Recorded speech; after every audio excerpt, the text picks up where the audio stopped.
Alright, so here we are, not in game yet, because since we're starting up with Heavensward, I decided we're going to watch the demo and title first, because you can watch the opening videos for each expansion.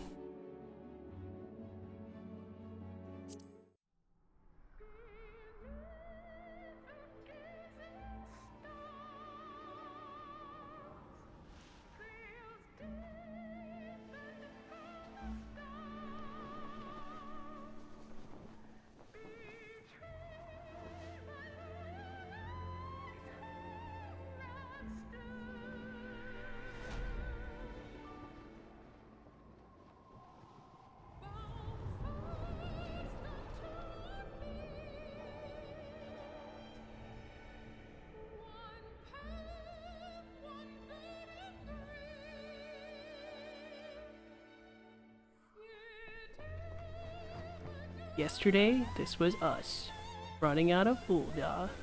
The Sultana drank from a cup that was bad. Bad cup, don't do it.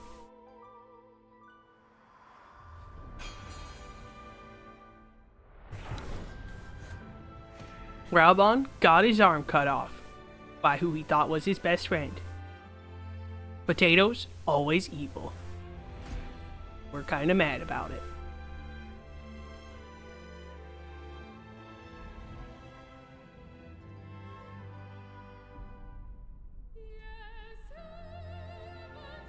As Alfino suggested, we are headed to Ishgard.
Derplander gives up the axe. This realm, there's no place for axes.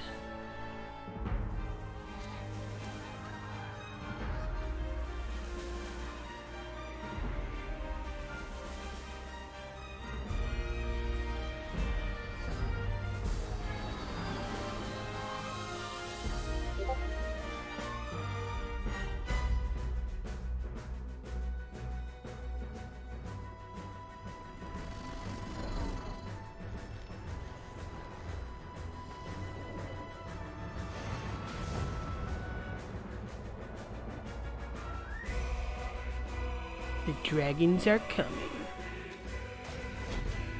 Derplander sheds his Derplander warrior armor. Also, the potato is still evil.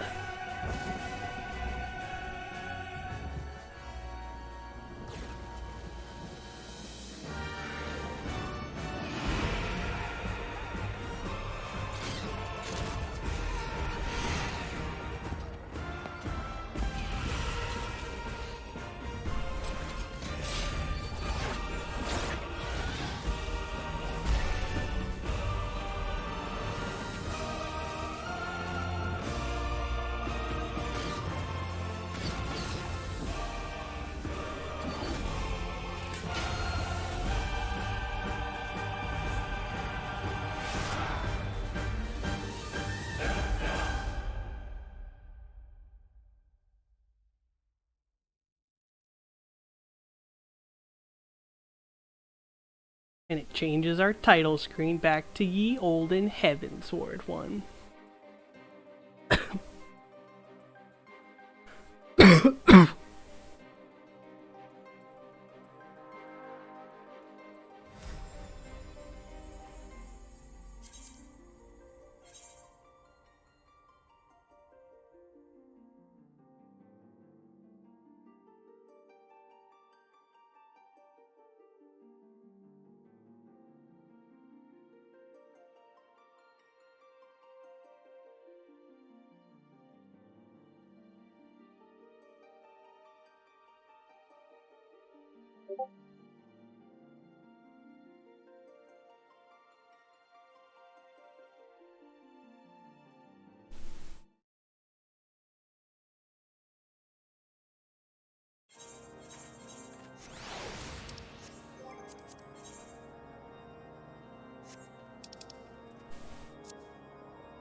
Alright, here we are in Ishgard. We're gonna have to see real quick where this dumps us off. I'm pretty sure it'll put us right into the start of things, because unlike with A Realm Reborn, there aren't any cutscenes right at the start, because every subsequent expansion there's like a little tidbit that gets you into the cutscenes. So I think we're gonna just get thrown right into the action.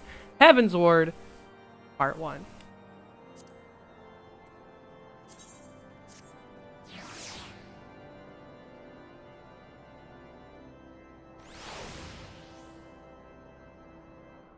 Do you believe... Yep. Go into the place that we just left. Do not be afraid. The voice actors are going to be entirely different, but it's for the best. It just had to happen. Had to happen. Alfino suddenly doesn't sound like a pompous dick face.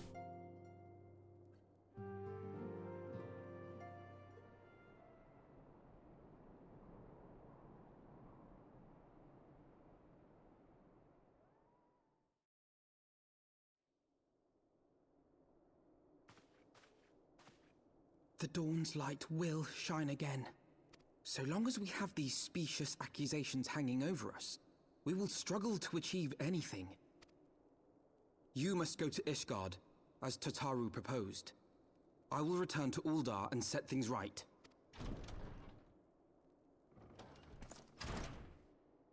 Pray, do not be so hasty, Master Alphino. Lord Orchiffon.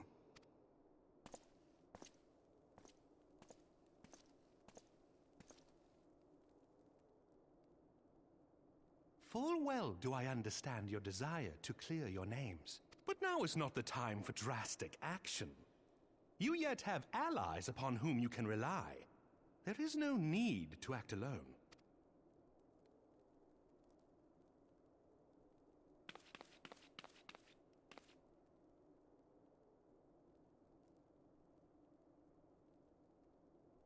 Yes. Yes, of course. Pray forgive my impatience. I bring tidings. Count Edmont has decreed that the three of you be taken in as wards of House Fortan. Under our patronage, you shall be granted access to the city proper. Pray, consider our manor your new headquarters, from which you may gather information and plan how best to proceed.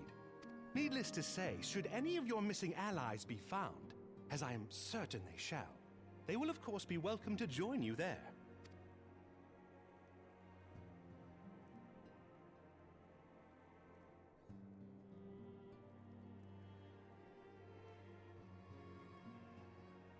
You are more than generous, my friend.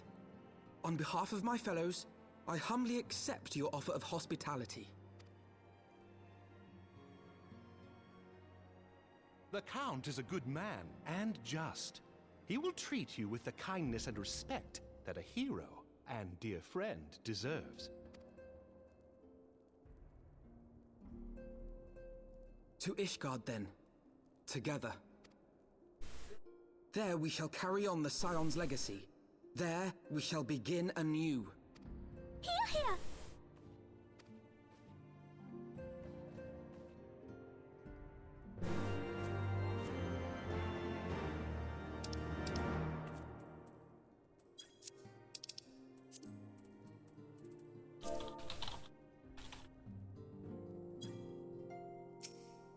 I must go on ahead and speak with the Count. Fear not, however. Everything has been arranged. The sentries at the gates of judgment have been informed of our decision. You need but state your names, and they will allow you to pass. My manservant shall be waiting for you at the city gates, ready to escort you to our manor, where we shall meet again. Until then.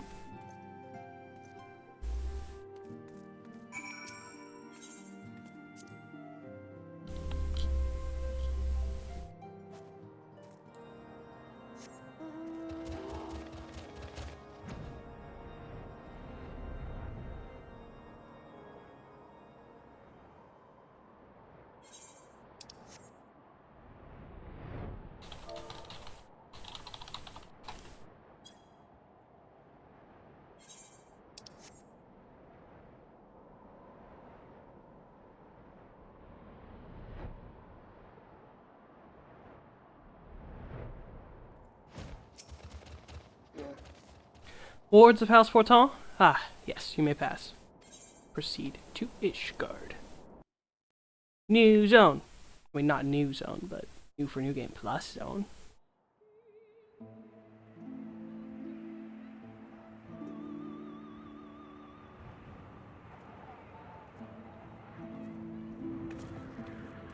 And so they came, at a friend's behest.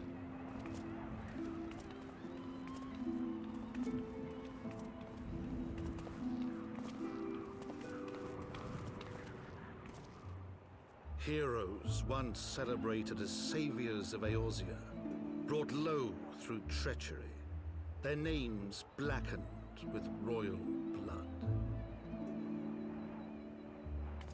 With memories of the lost and dreams of redemption, with hope yet in their hearts, they came.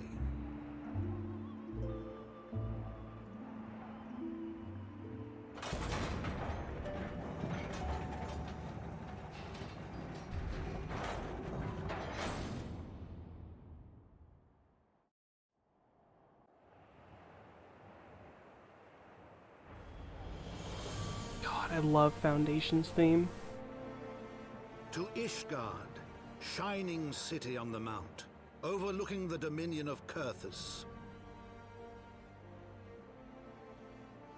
A great and proud nation, devoted to Halone, the Fury, ruled by Thordan VII, Archbishop of the Ishgardian Orthodox Church. The last bastion of the faith, her walls ever bristling with the sworn swords and spears of her 4 high houses. A land that after 1,000 years of war had forgotten what it was to be at peace.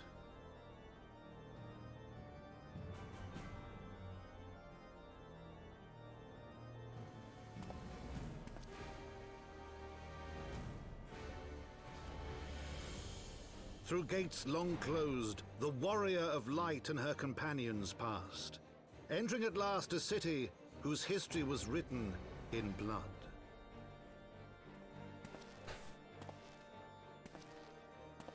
In the midst of the Dragonsong War they came, 3 weary travelers whose arrival would set in motion great change. Though none knew then how great. The Memoirs of Count Edmond de Fortin, Heavensward.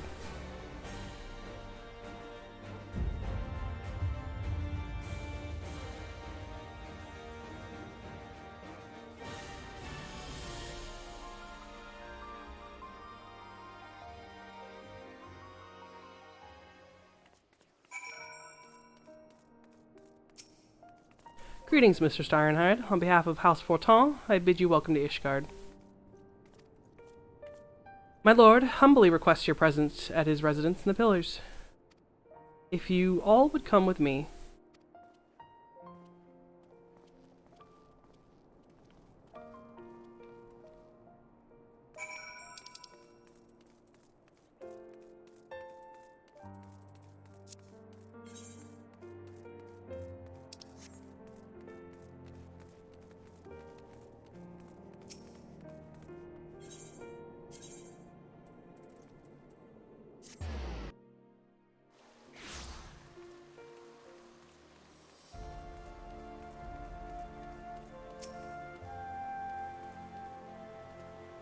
The Warrior of Light and her brave companions walking the streets of Ishgard at last. What a glorious sight. I cannot tell you how long I have waited for this day. Allow me to present you to my family home, Fortin Manor. I should like nothing more than to show you around, but everyone is gathered to receive you. Come, my friends, introductions must be made.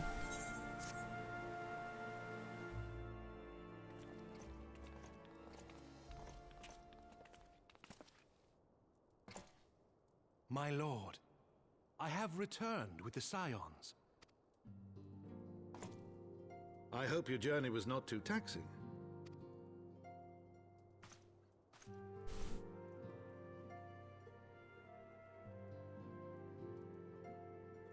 I, Count Edmond de Forton, do bid you welcome, As wards of House Fortom, you shall be afforded every courtesy.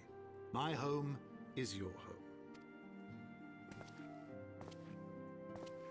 My companions and I are deeply honored, Count Forton. The honor is mine, Master Alphino. Consider it an expression of our gratitude for your service to Ishgard.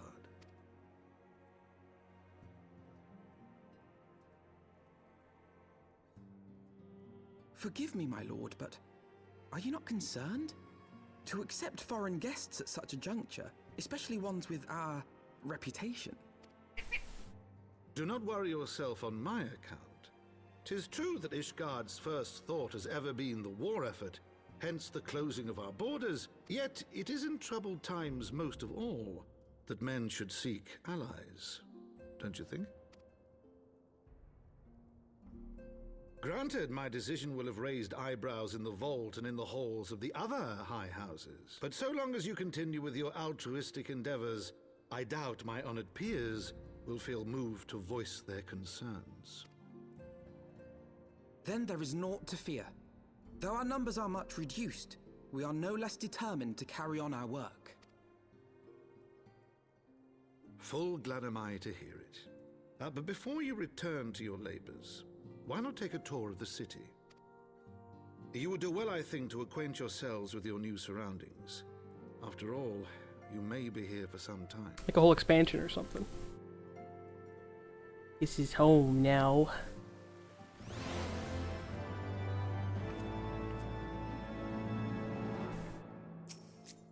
What do you have to say, Horshafont? What do you think? Be honest, it's great, isn't it? Your house is great, Horshafont. You're great. I love you.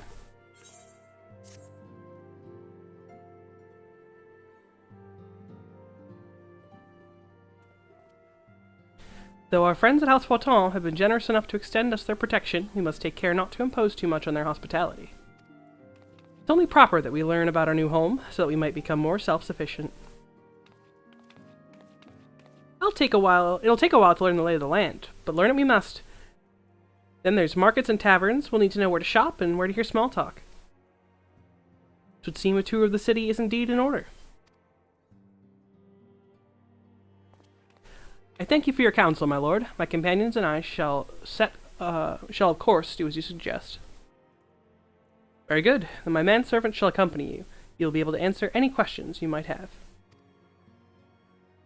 Ah, but I grow forgetful in my dotage. There's something I must give you ere we part. The documentation is in order, I trust? Yes, my lord.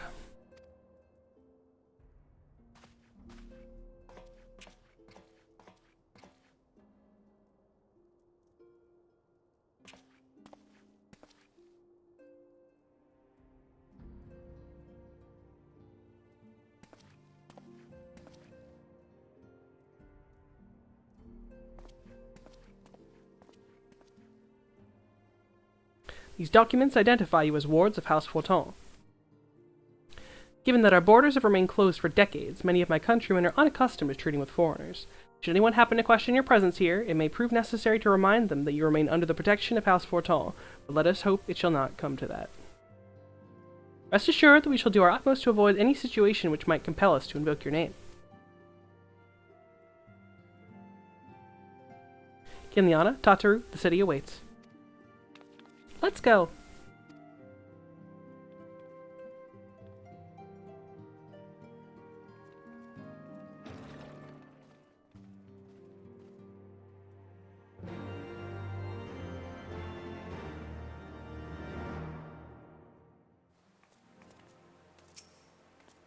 As this is your first time in our fair city, pray permit me to show you the Hoplon, from whence we may gaze upon the splendor of the Holy Vault. Though all of our sights pale in comparison, 'tis only meet that you see it first. I shall show you around then the Jeweled Crozier, where you may purchase all manner of goods and services before descending to Foundation's Aetheryte Plaza, if there are no questions.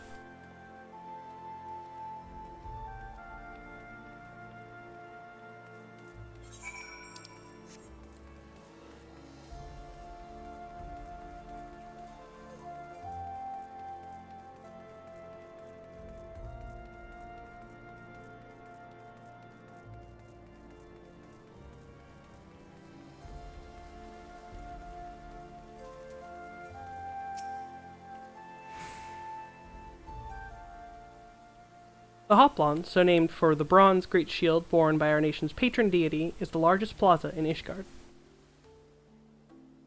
The magnificent cathedral to the north is, of course, the Holy Vault. The vault is both Ishgard's seat of government and residence of the Archbishop of the Ishgardian Orthodox Church. Begging your pardon, the statues to the south, are they perchance Thornton's famed Knights 12?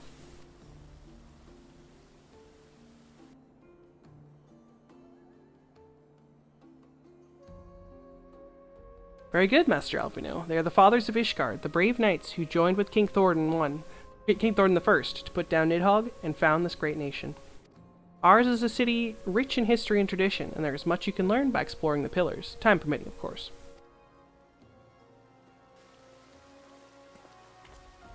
Now then, if you would follow me to the Jeweled Crozier, I shall introduce you to Mistress Alais, our Master of the Markets.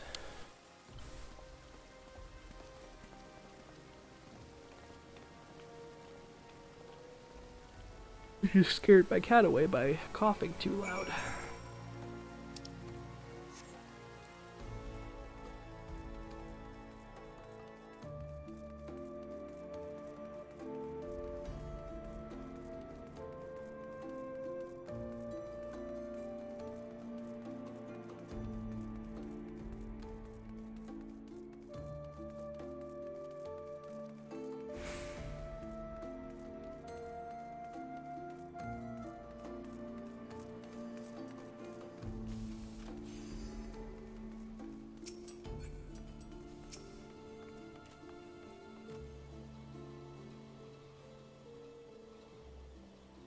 Well, you're clearly not locals or traveling peddlers, which makes you all...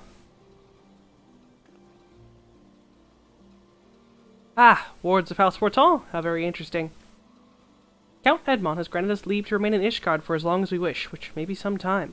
Accordingly, we will have need of sundry goods, hence our desire to make your acquaintance. That is, of course, assuming you are content to accept the custom of foreigners. Should you be uncomfortable...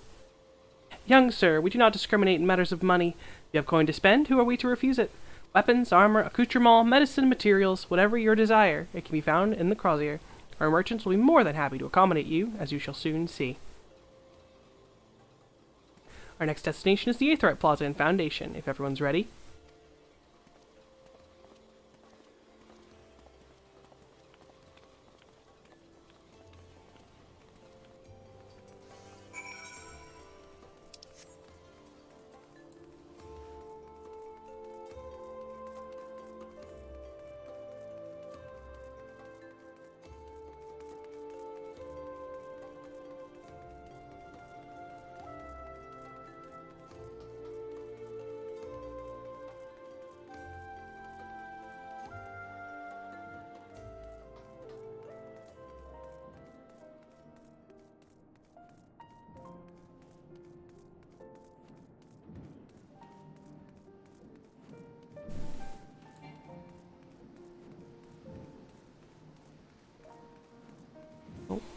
Wrong way.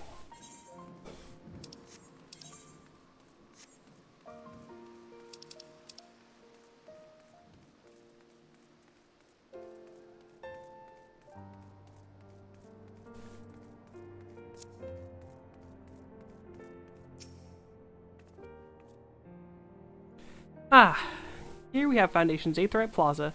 If you have yet to attune to the Aetheryte, it would be wise to do so now.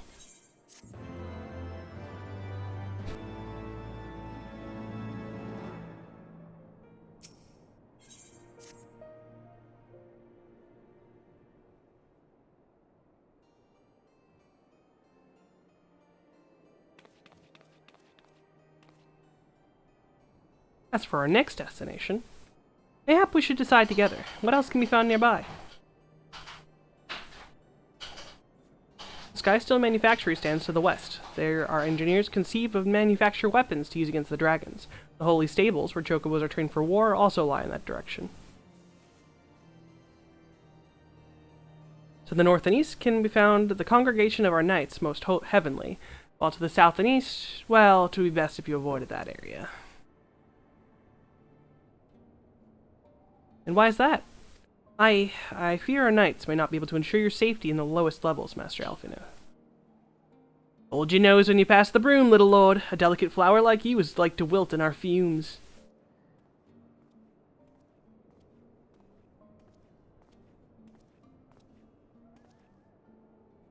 You misjudge me, sir, for I am no lord but a humble traveler. Oh, come to see the sights, have ye?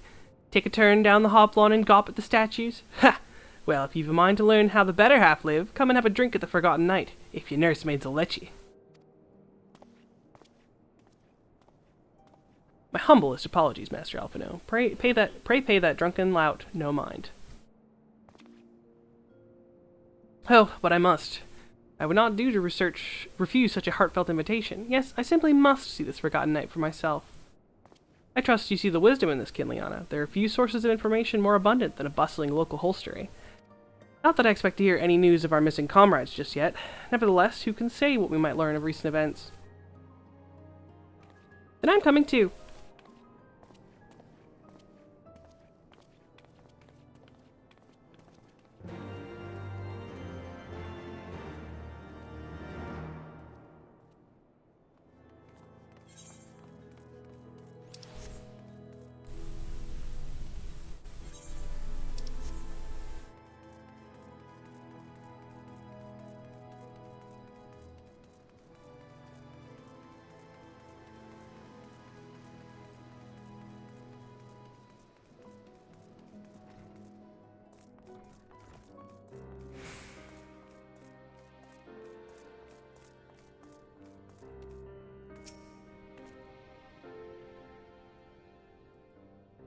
Must say, this is rather unusual. Not just one, but a whole party of fresh new faces in my tavern.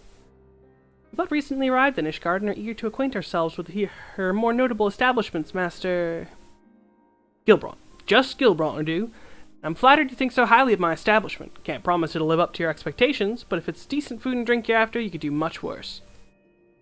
Judging by the number of customers I see, I suspect your fare is rather more than decent. Speaking of your clientele, I could not help but note a difference between those who frequent the upper and lower floors. Spotted that, did you? Aye, up here you'll find peddlers, porters, off-duty knights, and so forth, dropping in on their way to or from somewhere else. Regulars maybe, but not locals. Folks from the Broom, they tend to congregate downstairs, where we offer a menu more suited to their tastes. Cheaper meals, stronger spirits, all quality, mind, but not the sort of stuff I'd recommend to yourselves. You speak of the lowest levels, yes? Why do they call them the Broom, if I may ask? 'Cause, when the weather's foul and the broom rolls in thick, it's the poor sods living at the bottom who have to deal with it. I see. And it's not just the weather. When the wyverns broke through the wards and started tearing up the city, it was the Broom that got the worst of it, while the pillars enjoyed the protections of the high houses and the temple knights. More than a few people are still sore about that, mind, which is why, considering your present company, I'd recommend you keep your wits about you if you mean to go below. And something sharp in your boot, just to be sure. I shall take your words to heart, sir. Master Alphino, I think it would be best if we return to Fortal Manor. You go ahead without me. I'm staying for a drink or two. But, Mr. Taru, I'm afraid that is out of the question. My lord the Count would never forgive me if I abandoned one of his charges in such a place, least of all a maiden. What are you up to, Tataru? Look around, Alphino. This tavern is full of people whose business regularly takes them beyond the gates of judgment. With friends like that, I could practically live here and wait for the newest gossip to come to me. Indeed. Will you be safe here on your own? Oh, please. Do you know how often I looked after the waking sands and the rising stones by myself? If I had a gill for every unwelcome caller I've driven away, I'd be rich beyond my wildest dreams. I'll be fine. Not that I doubt the ladies lack for fending off unwanted advances, but I'll be damned if I'm going to let anyone lay an unwelcome hand on a patron in my establishment. That settles it then. Tataru, Kinliana, and I shall return to the manor for now. Contact me by link pearl if you require assistance. I will.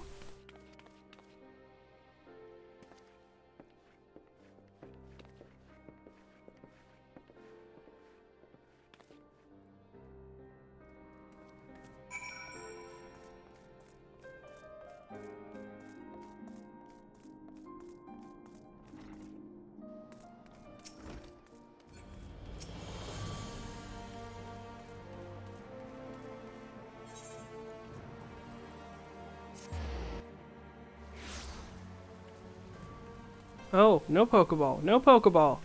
No Pokeball. Stop that. No Pokeball. Okay, it went away. The DC of death.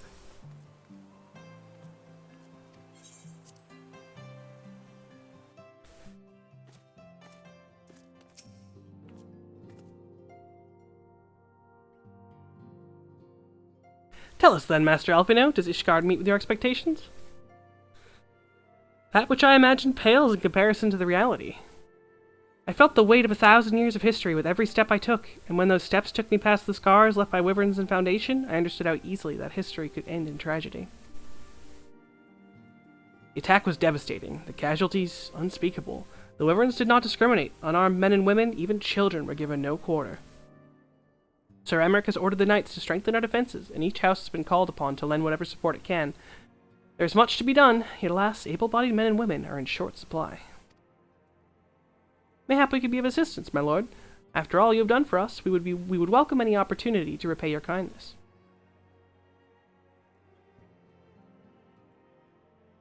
That is a most generous offer, Master Alphino.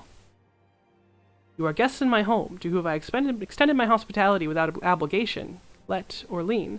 Nevertheless, Ishgard's need is great, and if you are willing to aid our cause, I cannot well refuse. Good. What will you ask of us?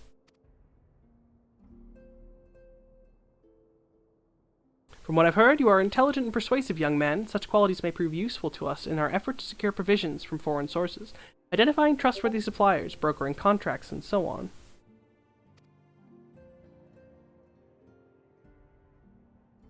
As for you, Mistress Ironhide, I could ask no one better than a storied veteran such as you, a woman with the capacity to act swiftly and decisively when needed, to aid Atoel and Amanelaine in their duties. I beg your pardon? I am more than capable of carrying out my duty by myself. I have no need of our honored guest's assistance.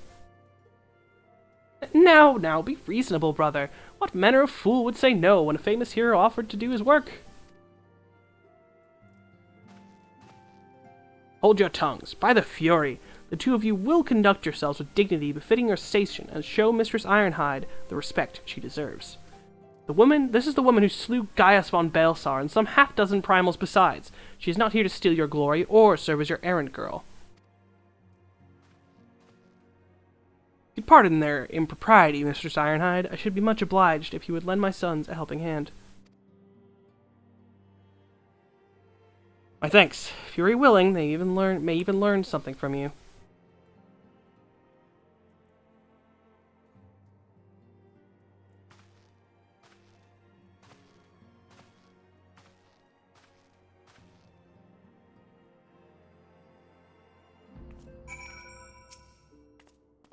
Should seem we shall not want for employment over the coming days, though that was never in doubt. Our host's initial reluctance to accept our offer of aid was solely for appearance's sake. In truth, he is glad of the opportunity to put us to work. By granting us patronage, House Fortin has taken a tremendous risk. Until we demonstrate our worth to Ishgard at large, the Count will face considerable opposition from his peers in matters great and small, and so he would have us publicly serve Ishgard, whilst simultaneously keeping his sons in check.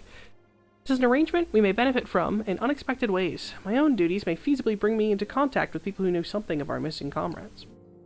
And, as you go about helping our two lords with their various responsibilities, you will inevitably make new acquaintances in Ishgard, mayhap even new allies. Yes, the more I think on it, the more confident I am that by furthering their goals, we shall further our own. I can decide which one I want to do first. And I think I'm going to do Atoel first, because it really just fits better.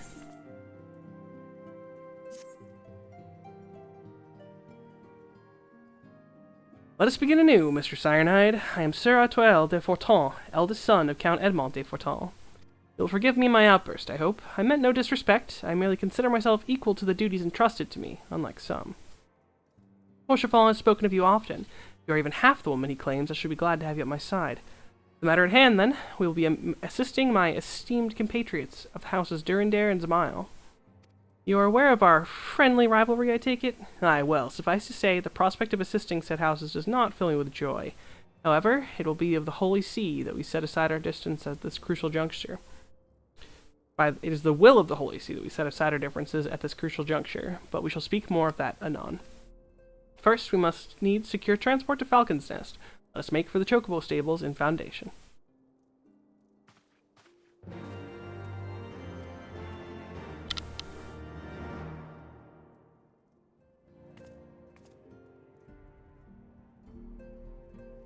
Yeah, Atoel's path kind of fits the Ishgard theme more than Amanelaine's. It's more like see some of what Ishgard is about, and then see what the outlier of Ishgard is about. That kind of deal.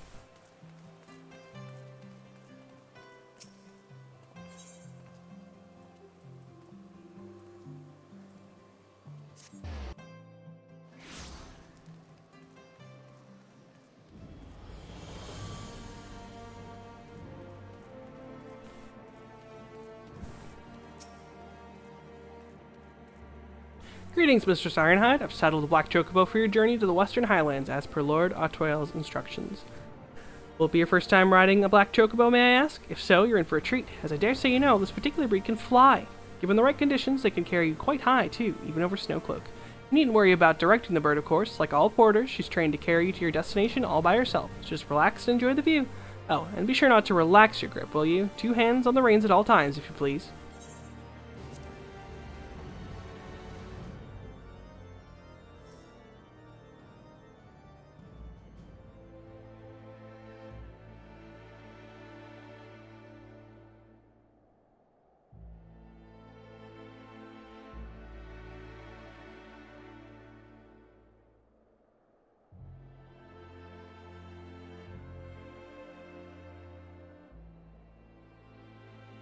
To the frozen wastes of the Western Highlands, once verdant tracts made pallid by the calamity.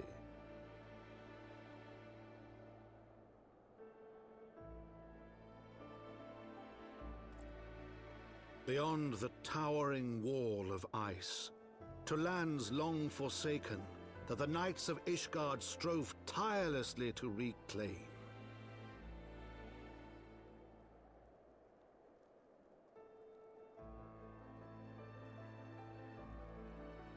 To the hamlet of Falcon's Nest, once abandoned, now freed of its pall of snow and ash, she came.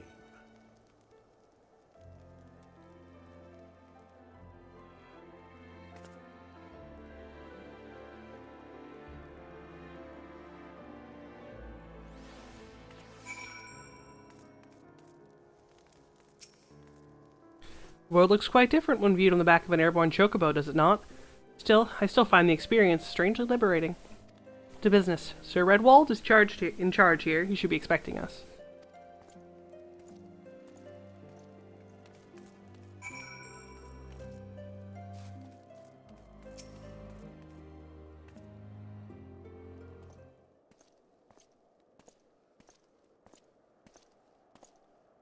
It's been far, far too long, Lord Otwell. And who might your companion be? Pray forgive our lateness, Sir Redwald. I present to you Kinleon Ironhide, ward of House Fortall.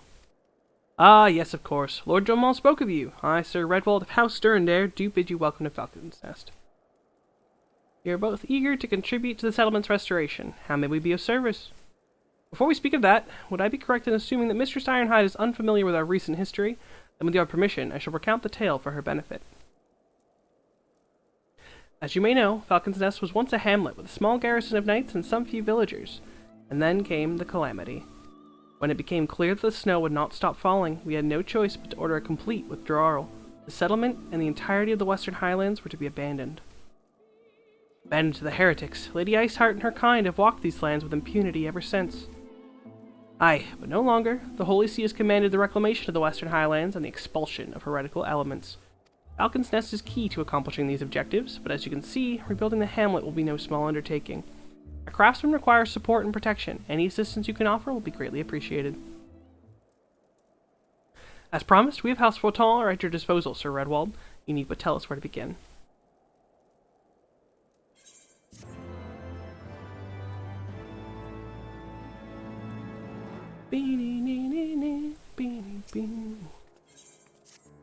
Several craftsmen in the service of House Mile are contributing to the restoration of Falcon's Nest. These men and women are quite skilled at building and repairing fortifications, but their progress has been hampered by a number of factors. Roth, their foreman, tells me that he has need of a woman with your talents. Would you be so kind as to seek him out?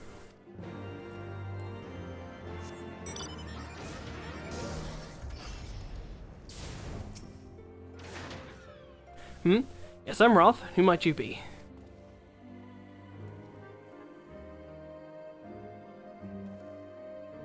Ah, the promised help. Glad to have you aboard. I've the honor of overseeing this fine mess you see before you. Sent me over one of them black birds, same as you, to build and mend and tell others how to build and mend. But Fury take me this ice, this bloody unnatural how fast it forms. It's icicle sprites, I tell you. Mark my words, there's pockets of them here and there just waiting for me to turn my back so they can sneak out and do their dirty work. So I need you to search the hamlet and put an end to it. You stand watch long enough, you're sure to find them.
Ha! Now there's a woman what looks like she's found her marks. You're just the sort we need around here, the kind that'll hop to when she sees a task undone.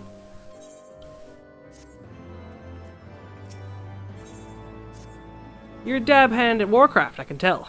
Now, not that I have any skill at arms to speak of, mind, but it doesn't take an expert to recognize expertise.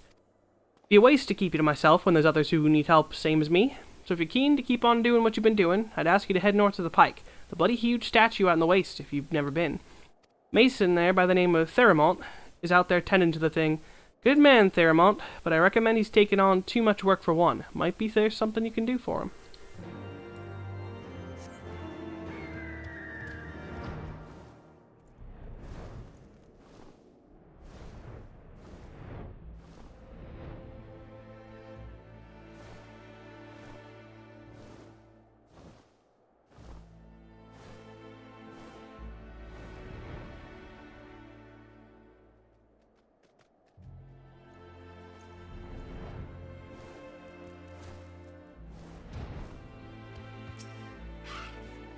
Hail to you, traveler. What brings you out this way?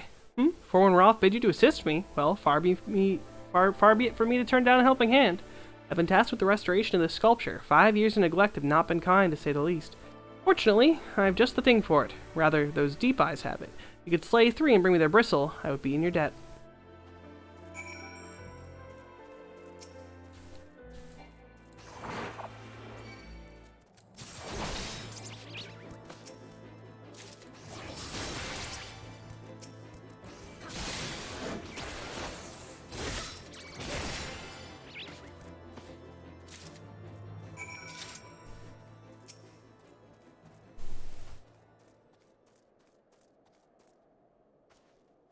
There you are. Have you the bristles?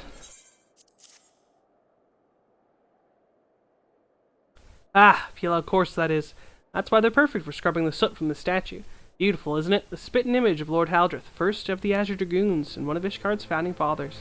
Symbol of everything the Dravanians despise, which is why they've taken to searing it with dragonfire every time they pass by. But no longer will we suffer this desecration of our nation's hero. Soon the statue will be, as it once was, a proud, shining testament to the determination of Ishgard, and a message to the heretics that we have returned. The work may be hard and the conditions harsh, but as a proud Ishgardian, I could ask for no greater honor.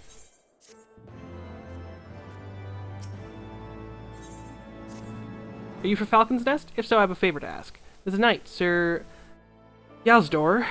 That's not how you pronounce that, but I don't know how to say that. Sir Yazdor. Sir Y, stationed at the anvil to the west of here.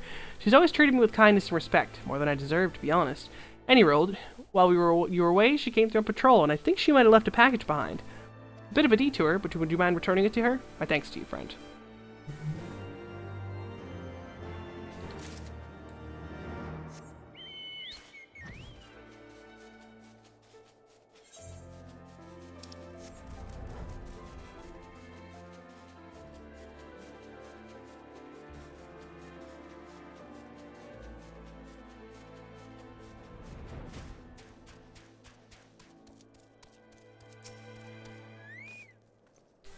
What's that? A package? I haven't the foggiest what you're talking about. Confound it, that fool of a... What a waste. It was a gift, adventurer. Theramont labors day and night without regard for his own well-being. At the very least, he ought to try and eat better. Why not simply give it to him? By the Fury, have you no sense of decorum? A high-born knight cannot be seen favoring a low-born mason in such a manner. Nevertheless, I appreciate your concern, as well as your willingness to assist Theramont. May your journey back to Falcon's Nest be safe and swift. Pray give my regards to Sir Redwald.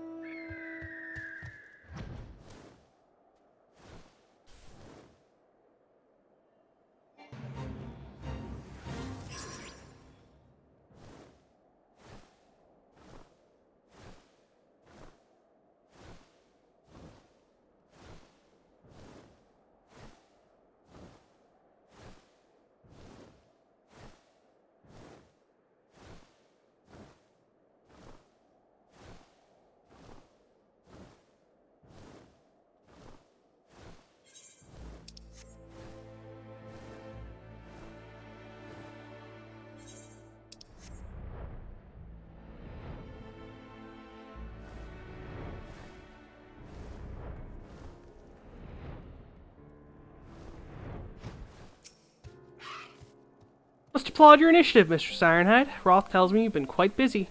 Alas, we have not the time to thank you properly. I have a task for which I would commit all able-bodied men and women, you and Lord Otwell included.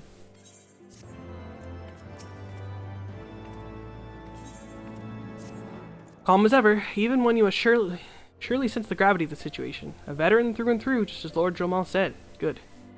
We've lost contact with a reconnaissance party sent to the River's Meet in search of a heretic's hideaway. Whether they were attacked or met with some other misfortune, we know not, but regardless of the cause, we must act quickly, for this is a harsh, unforgiving land which can claim, and has claimed, the lives of many men. To ensure we find our missing knights as quickly as possible, I have assigned each party a different area to search. You and Lord Otwell will be working together.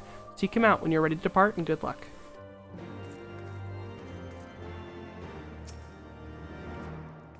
Seems we've been assigned the area near Camp River's Meet, Mistress Ironhide. Lest you are unaware, the camp was one of many our knights were forced to abandon when we withdrew from Kurtha's western highlands. One of many sacrifices made in the wake of the calamity. It would not surprise me if our knights took shelter there. There's but one way to find out, though. Let us be off. Already having trouble reading. Good sign, good sign.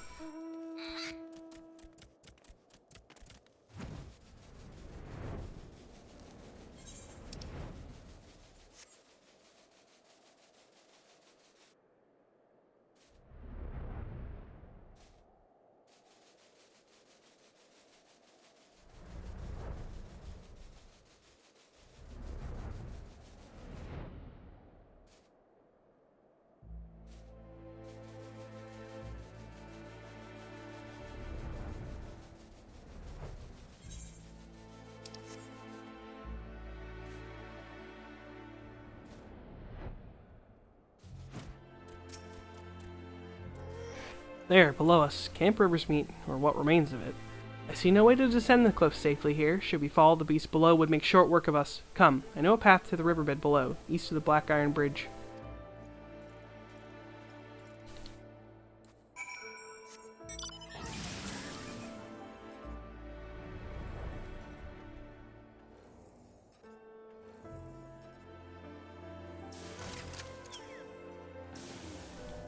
The reconnaissance party came this way. I see no sign of it. Still, it's possible that recent storms have obscured their trail, or that they took an alternate route to Camp River's Meet. Until we investigate the camp itself, we cannot be certain. We must press on.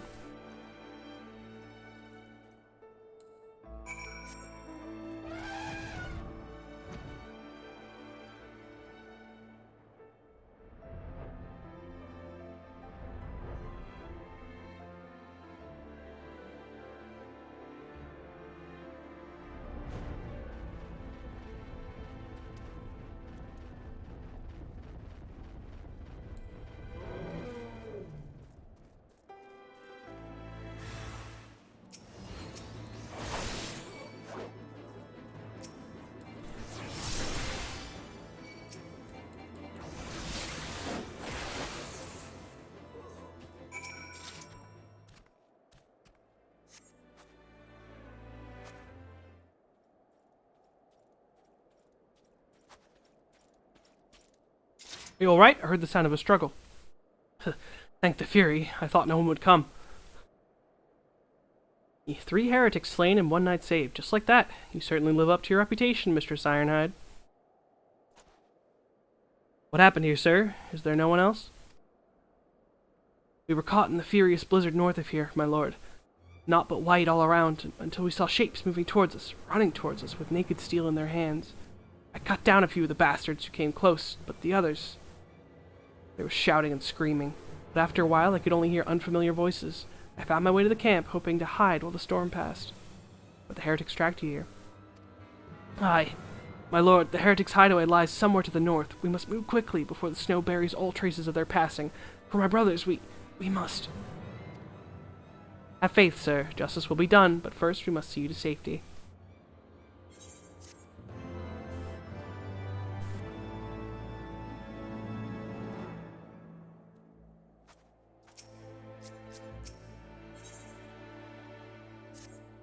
He has the right of it, Mistress Ironhide. Whatever remains of the Heretic's trail will be gone by the next snowfall, but we cannot very well leave our friend here. I will see him to Falcon's Nest and gather reinforcements. In the meantime, I would have you search the area to the north of the camp for signs of the attack. Should you pick up the Heretic's trail, do not wait for me. Follow it back to their lair forthwith, being sure to leave me some clear footprints. I realize that this plan may place you in considerable danger, but I see no alternative. Rest assured, we will not be far behind. And Kinliana, thank you.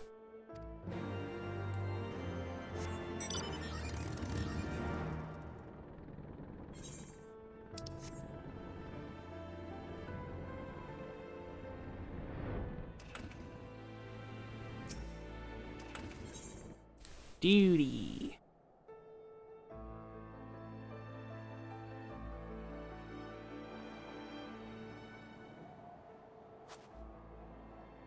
Tracks continue to the north.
Looking for me, I presume.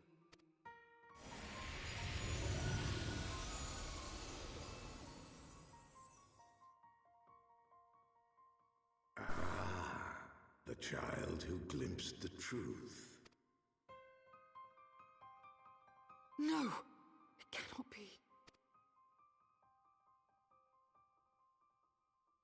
She cameth unto me, as didst thou, alike in gifts, yet set upon different paths.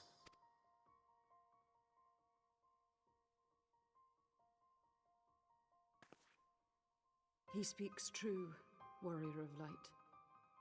Like you, I have been blessed with the echo.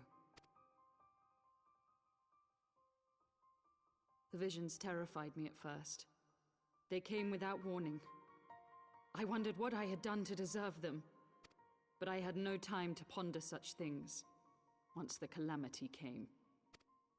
The land turned against us, and in a matter of hours, Falcon's Nest was buried under 10 fulms of ice and snow.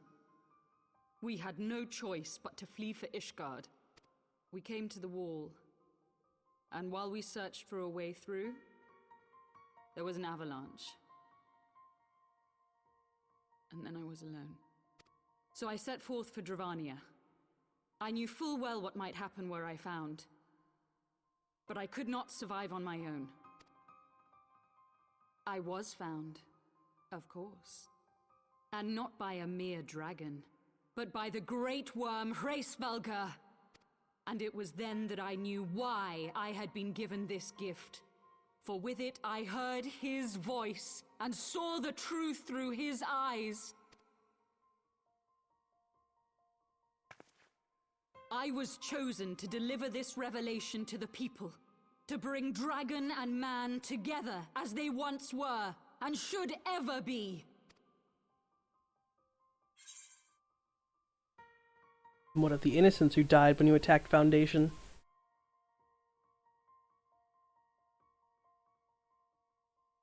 It wasn't supposed to be like that. You have to believe me. It was beyond my control. Children taught to fear the skies, who saw their loved ones slaughtered. Yet the Dravanians, though they know where the fault truly lies, fell upon them with such fury. Men die, and their children forget. But we are everlasting. To us, then is as now. Thou canst not comprehend the violation, the outrage, the fury. I will make this right. I am neither a saint nor a savior, just another sinner. Yet I will not forsake this cause. I cannot. I will see this cycle broken and peace restored. We can do naught else, for we are now as one.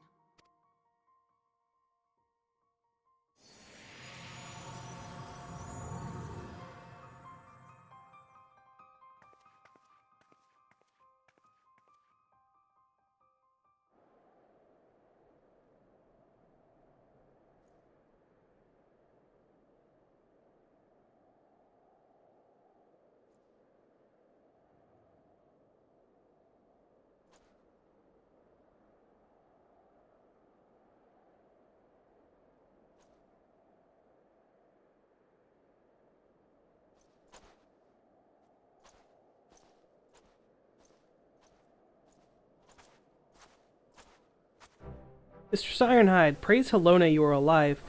Came as swiftly as we could, but I see we were too late.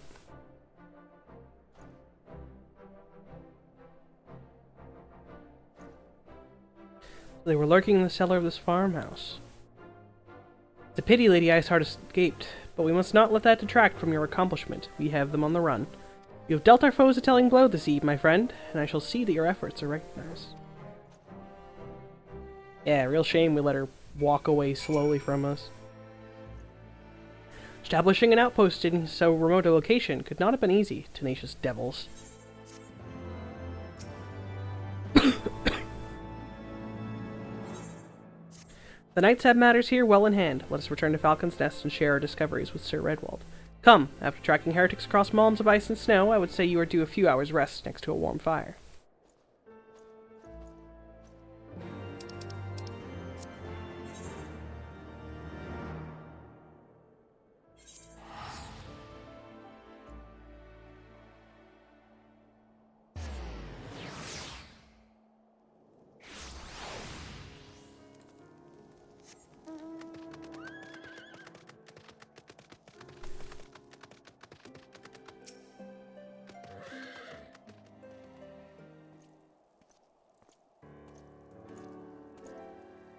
Lord Otwell, Mistress Ironhide, full glad am I to see both of you hale and healthy. What news?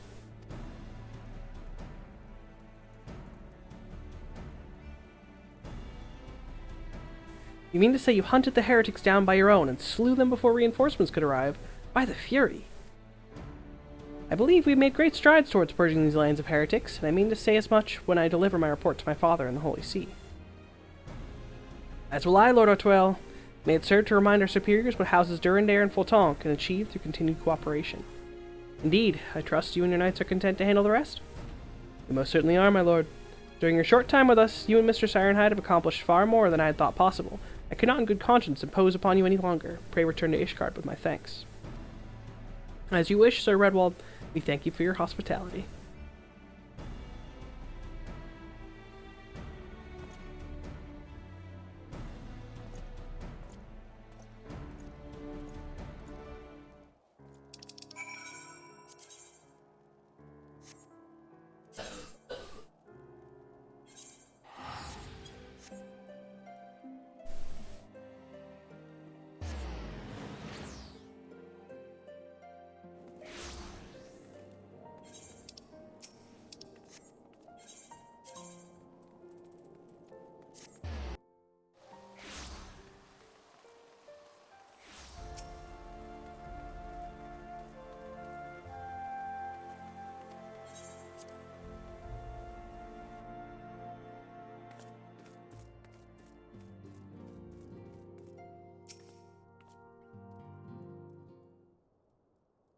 Mistress Ironhide, I would speak plain. From the first I questioned your motives and your competence. Unjustly, I now realize. Rumors have way of growing more fantastic as they spread, and quite frankly, those surrounding you beggar belief. But Horschiffon swore that all the stories were true. He championed your cause, and begged Father to grant you patronage. And he duly listened, because for all his wisdom, he has never been able to say no to my dear half-brother, the legacy of my father's sole indiscretion. Mother hated him, of course. Even on her deathbed, she refused to acknowledge him, and to be honest, she was not alone in her feelings. But that's not the worst of it. At Camp's River's Meet, when we came upon the wounded knight, I knew immediately that one of us would have to pursue the heretics alone, an onerous task fraught with danger. And there you were, the savior of Eorzea and honored guest of House Fortin, my new comrade in arms, Harshafant's dear friend. I told myself it was a test, but part of me hoped you would fail. Yet you accepted the task without a word of protest, nor any sign of fear, and you duly tracked the enemy down, faced him alone, and lived to tell the tale. Plainly, Harshafant had the right of it all along. That I doubted your strength bespeaks mine own weakness, but I will not doubt you again, Mistress Ironhide. On that, you have my word.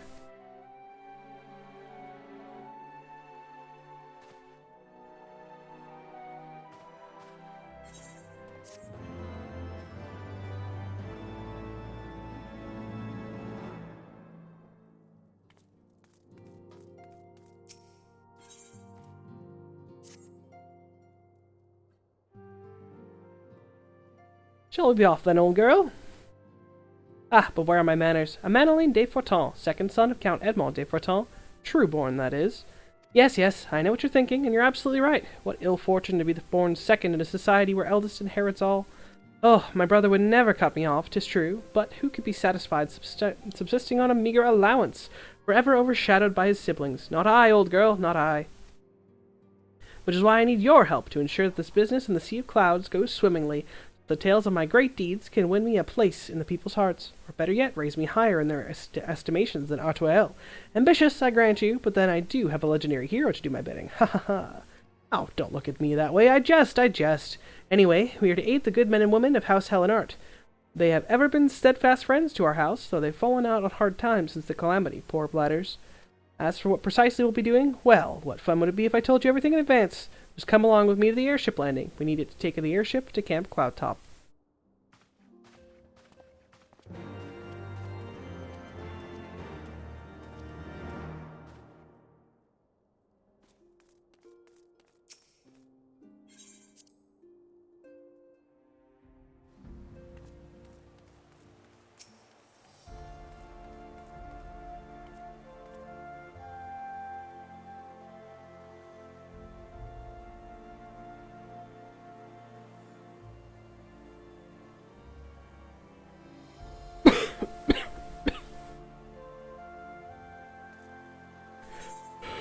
Oh, which one is it? This one.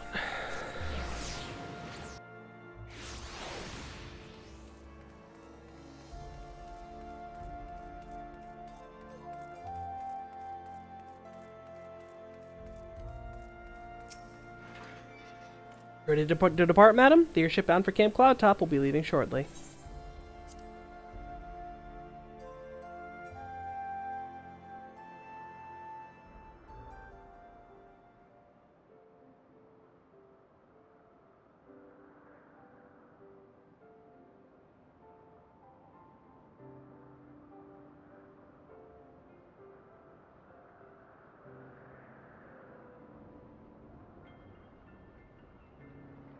Upon an airship, conceived within the fecund mind of Cid Garland, renegade prodigy of Garlemald, who had come to call Eorzea home.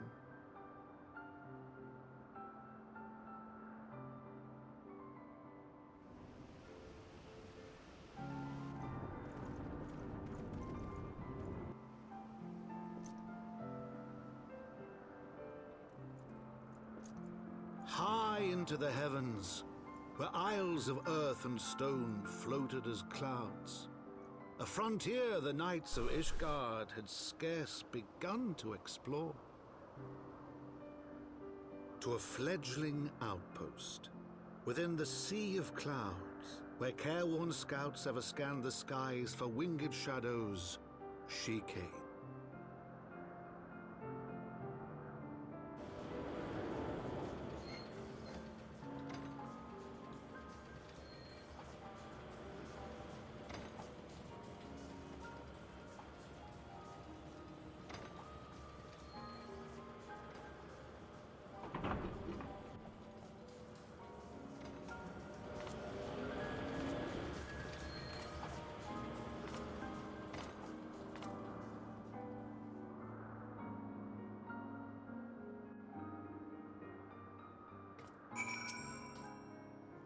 Awfully cold up here. I mean, Kurthis may not be blessed with the warmest weather in the world, but compared to this, it seems positively balmy. And of course, our hero is wholly unperturbed. You don't have to maintain that strong silent persona all the time, you know. Never mind. We need to meet Lady Lynette. She's in charge of the garrison here. Oh, and when we find her, just follow my lead, yes? Excellent.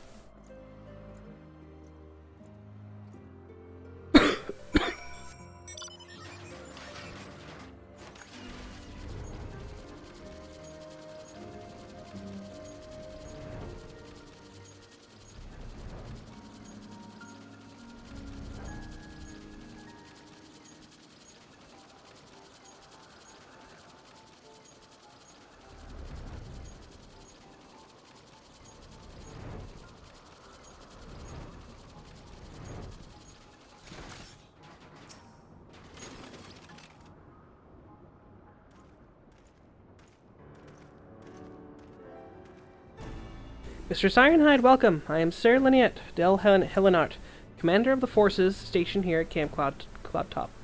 Strange though it may sound, I have long dreamed of meeting you. I am in your debt, you see, and shall ever remain so. Were it not for you, my younger brother Francel would have been executed upon the words of a false inquisitor. Alas, a knight must go where duty demands, and thus I have been unable to seek you out.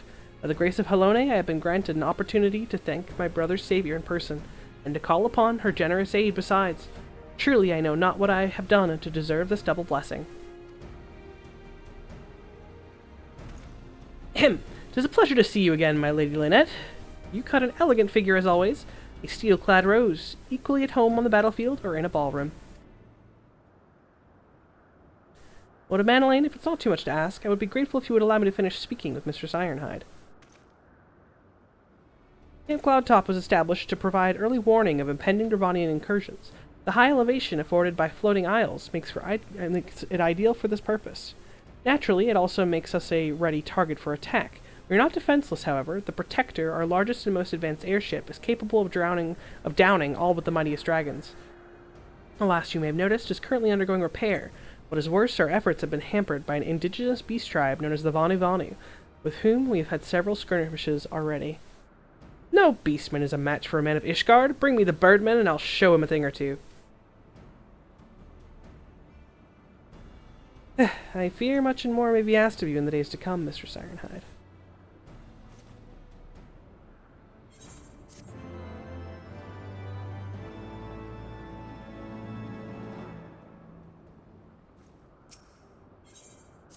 Well, I understand Count Edmond's intentions. I would rather not waste valuable time ensuring that the young lord doesn't get trampled underfoot. True, it is entirely possible that he may learn something from this experience, but if left to his own devices, I far think it more likely that he will make a mess of things. Tell him that I would like him to keep watch for Durranian outflyers, yes. Then, when you have a moment to speak with his manservant in private, make it clear that it is his responsibility to keep Manolane from shirking his duty.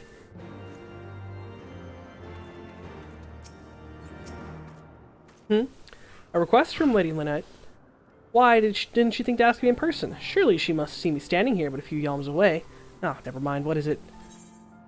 A mission of paramount importance. Keep watch for Dramanian outflyers. A mission? Yes, of course. That's why I'm here. I shall do as my lady asks. Mistress Ironhide, I do not believe I have properly introduced myself. My name is Honorroy, and I serve at the pleasure of Lord of Manolane. Lady Lynette would have me accompany Lord of Manolane on his mission? I understand completely. I will do my utmost to keep him out of harm's way.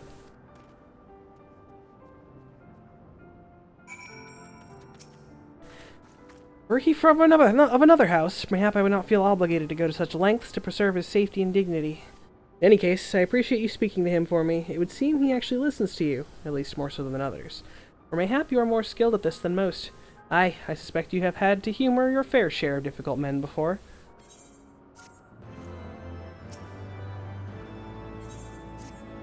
Now that Manolane is out of harm's way, we are free to discuss matters of actual import, such as our struggles with the Vanu Vanu. We first encountered the Vanu several years ago, when we had just begun to explore the Sea of Clouds. After an exchange of pleasantries and gifts, we received permission to construct a permanent lookout post. There was peace between our peoples for half a year, until suddenly, for unknown reasons, their attitudes towards us changed. They began to attack our foraging parties without provocation, forcing us to rely more heavily on supplies flown from Ishgard. The words are no substitute to first-hand experience. Go and see Sir Muriel. She could use your assistance.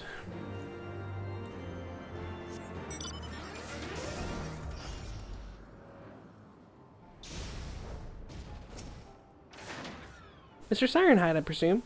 Lady Lynette told me you were coming. I hear tell you've never faced a Vanu before? Well, spend enough time on patrol and you're sure to come cross paths with them eventually. These birdmen are native to the floating islands. I say birdmen, but they're not at all like the Ixal, unless that Ixal's mother was a Gigas. Here, let me mark several locations on your map. If you discover any Vanu in these areas, kill or drive them away.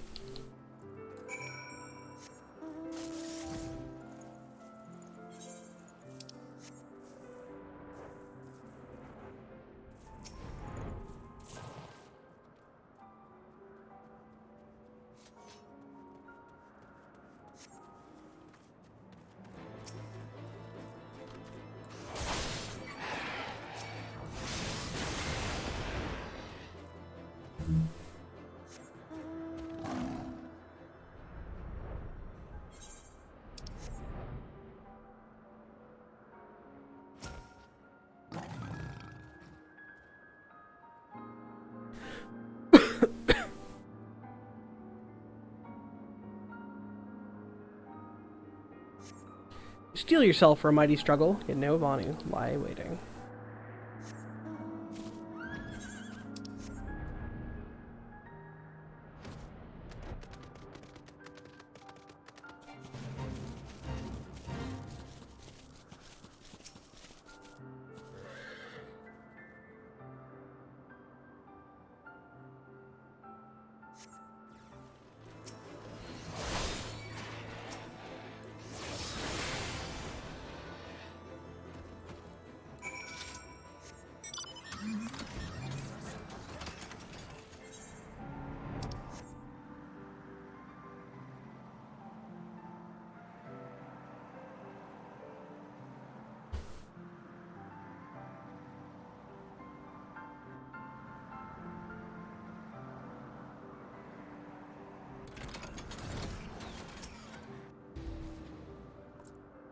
Finished with your patrol? Anything to report?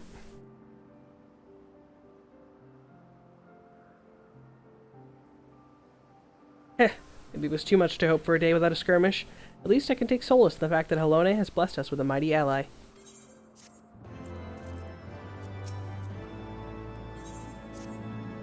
Accepting your recent clashes with the Vanu, I cannot have escaped your notice that things here are rather peaceful, to the detriment of our garrison's discipline.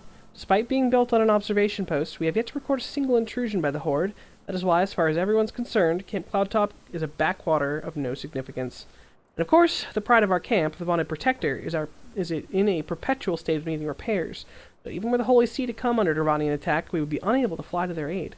Simply put, Mistress Ironhide, this is where ambition comes to die. If you haven't aspirations for advancement, you would be right at home. However, I would like to think that enthusiasm can be just as contagious as apathy. If you'll indulge me, I would have you seek out the sentries and stoke their fighting spirits. Psych them up, you might say.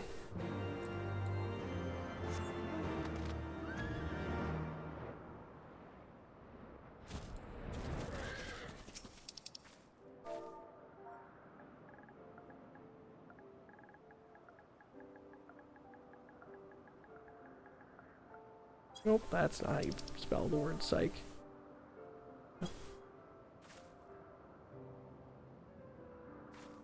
Is it an attack? What should we do? What should we do?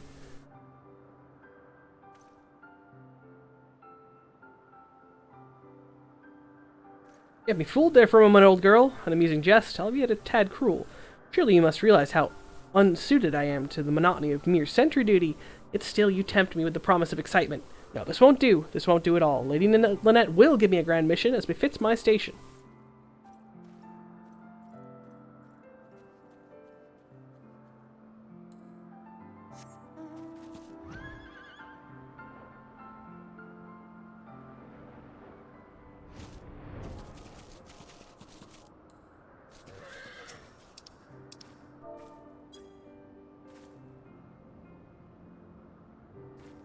What is it? Is it the Horde?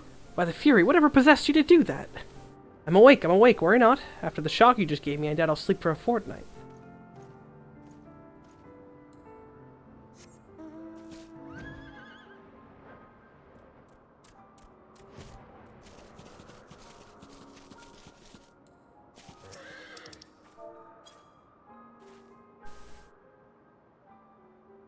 Gods, where did that come from? Fine, if you insist, I will make an effort to be more alert. But really, I fail to see the point. We're hundreds of miles away from the front lines, which is just the way I like it, thank you very much.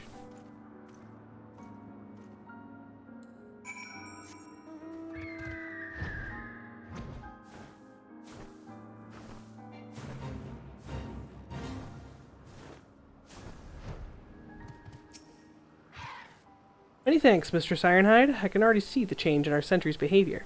Beg your pardon, Lord of Manolene said what? Well, I have no doubt that Lady Lynette will do her utmost to oblige him.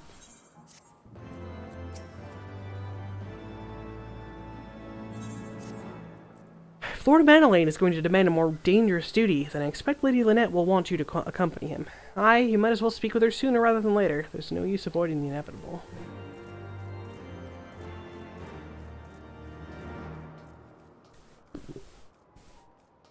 Excuse me.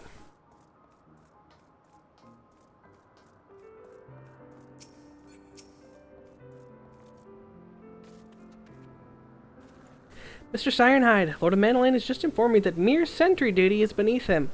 I understand we have you to thank for this epiphany. Well, there's nothing for it but to give him something more demanding, then. Can I count on you to keep him safe? Excellent. We are in constant need of fresh water in Camp Cloudtop, as there are no underground sources we can tap with wells. However, there is a very unique variety of crystal that we have recently discovered which may enable us to obtain water through other means. Those spring crystals can be found in Sion Siron, to the east of here. I would have you and Manolene bring one back to us. You may have to contend with feral beasts, which populate the lakes, not to mention bonding scouts ranging from the nearby settlements. Of course, that all pales in comparison to keeping your young lord entertained, but you have doubtless grown accustomed to that by now. Good luck and be safe. Lady Lynette told me about some mission once again. If I didn't know any better, it's where she was avoiding me. Anyway, what is it? Oh, we're gonna go get some,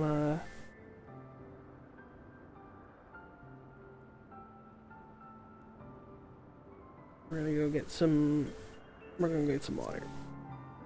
Finally! It's about time she entrusted me with a mission of real import. Right then, let's go, let's go.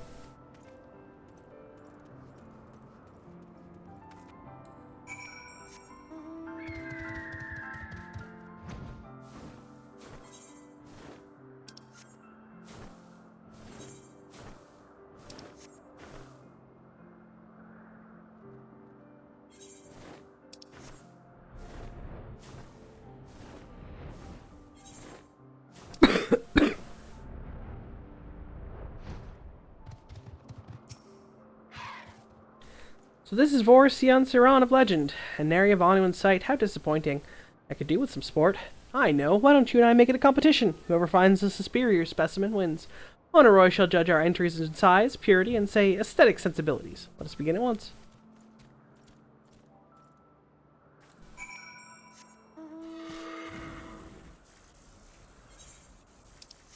I don't remember which crystal it is. There's like a billion to pick from.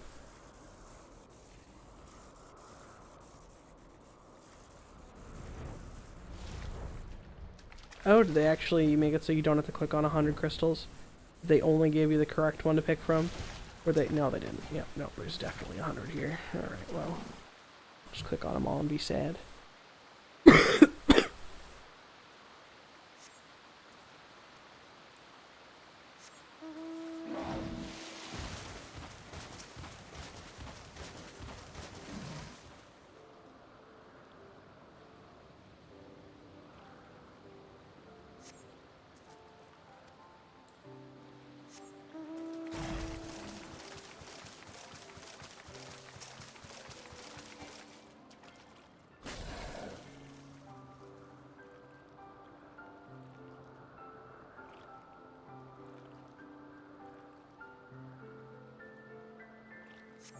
Third tries the charm. This crystal appears to be secreting a steady stream of water. Perhaps it is the spring crystal Lady Lynette seeks.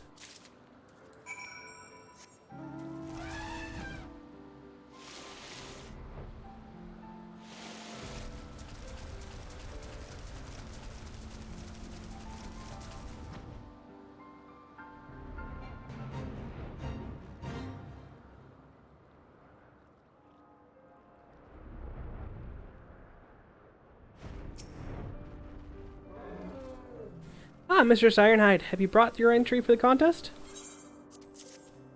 My understanding of such things is limited, but this truly can be used to draw moisture from the air like a water from a pump? Fascinating.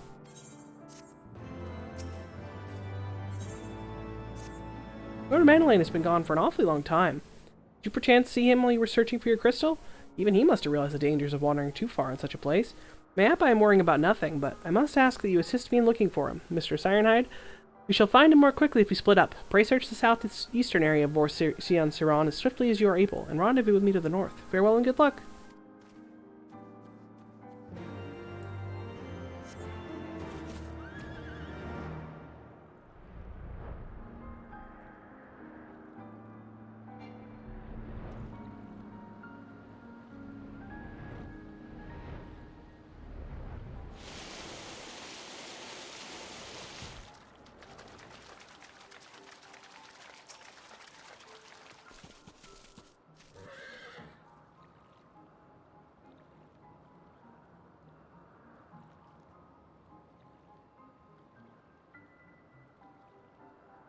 You survey the surrounding area for a time, but see no sign of a Manolane.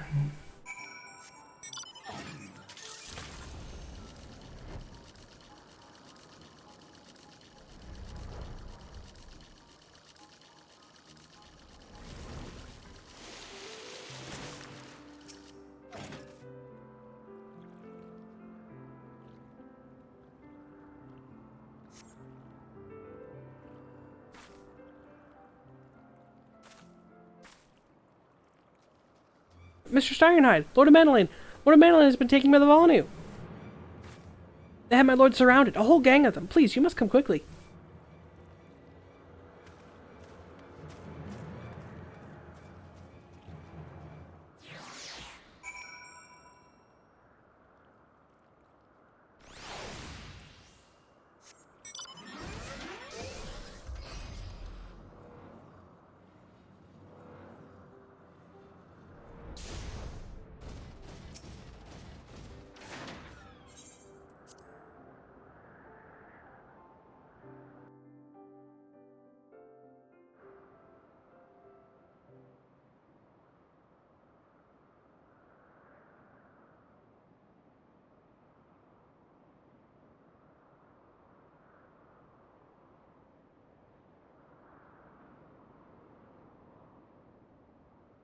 The Volanu must have taken him into that village, mayhap to present to their chieftain.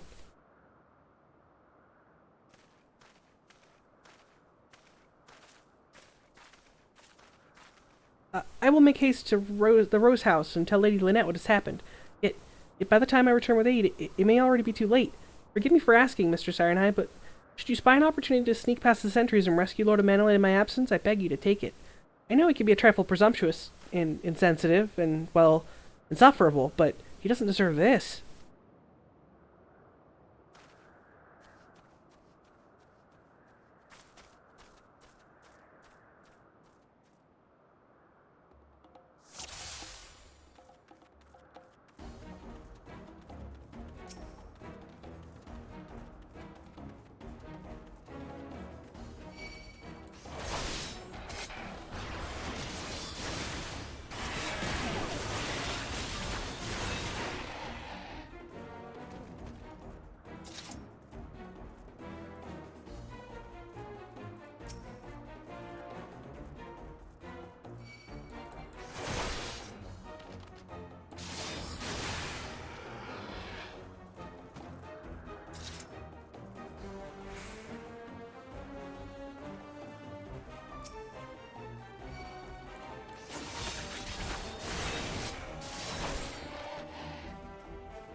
Finally, the sun's coming up. I can fucking start to see. Eorzea's nighttime feels like it lasts forever. It lasts the same amount every time, but God, it doesn't feel that way.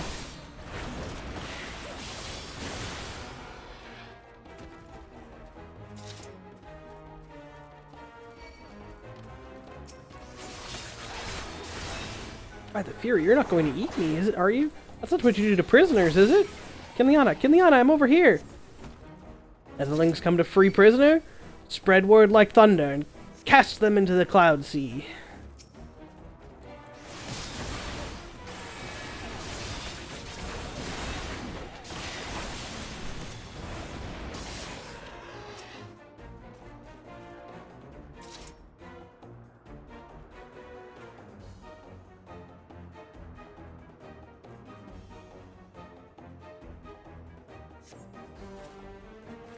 Whew. That was thoroughly unpleasant. Netherlings slink away like guileful gale cats. Rally, warriors of Gundu, let none escape.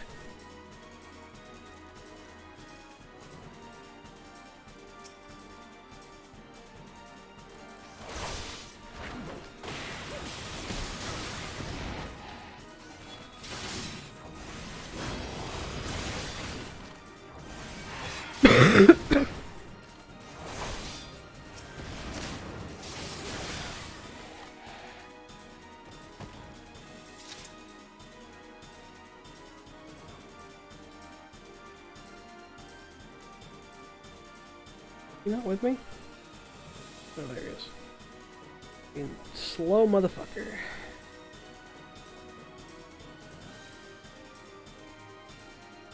Come on, buddy. Do it.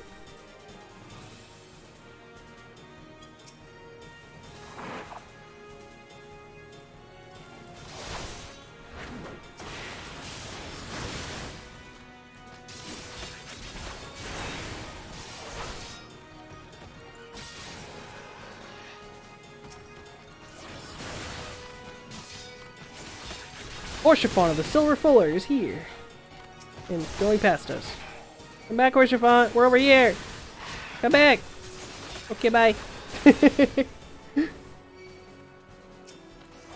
Help has arrived, Kinliana. Yeah, you went a little too far. We're down here.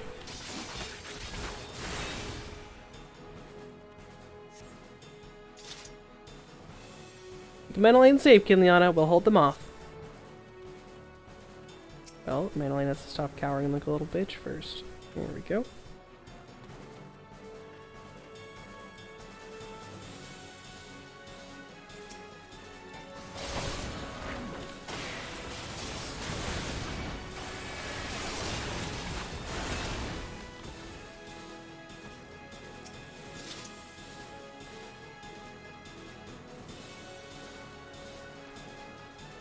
Go, Orshifon, go!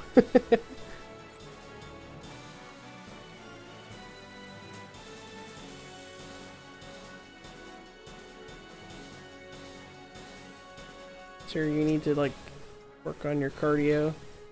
You need to run more, because, by God, are you running real slow.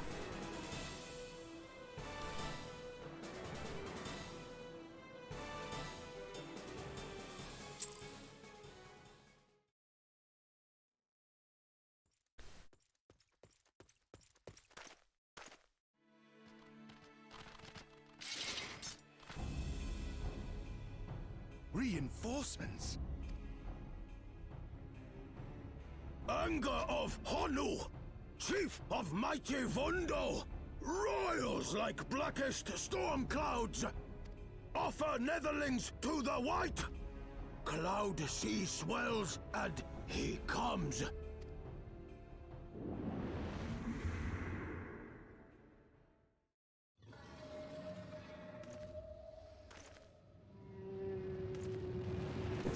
Sky Whale.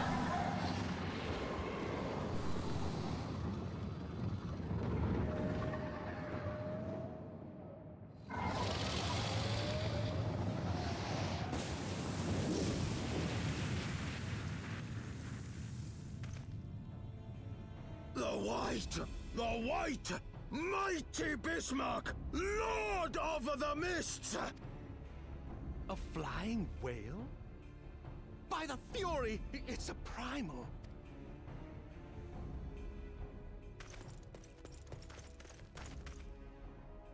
We must away.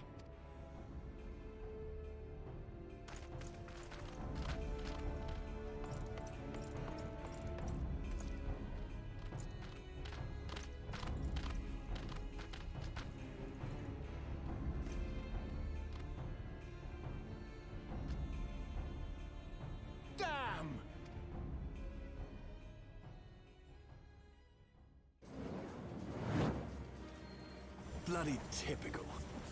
All right, we're going in. Aye, aye, Chief.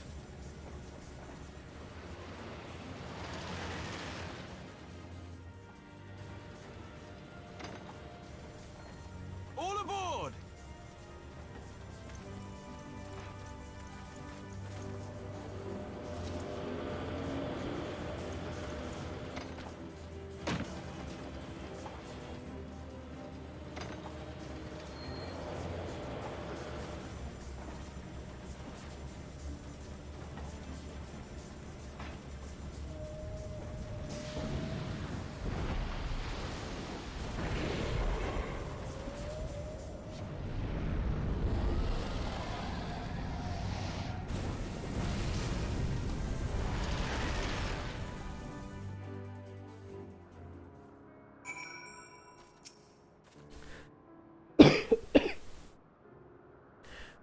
The gods only know what might have happened had we not been around to save you. No need for thanks, though. Not as if you haven't done the same to us on a few previous occasions. Alright? More than a few. It was a blind chance that brought us together this time. In case you were wondering, the Holy See petitioned the Ironworks for assistance with this creation of theirs, the Protector. Apparently, they just can't seem to get her flying. Anyhow, I came to Camp Cloudtop to cast an eye over the ship, only to learn that you had arrived some few days before with an Ishgardian lordling in tow. Small world, I thought, just as said lordling's manservant skittered into view, babbling about his master having been captured, and you risking all to rescue him. As for the rest, as they say, is history. Right, well, I hate to cut short a reunion, but I am here on business after all, and the boys are already hard at work. Don't worry, old friend. We'll speak again soon, I promise.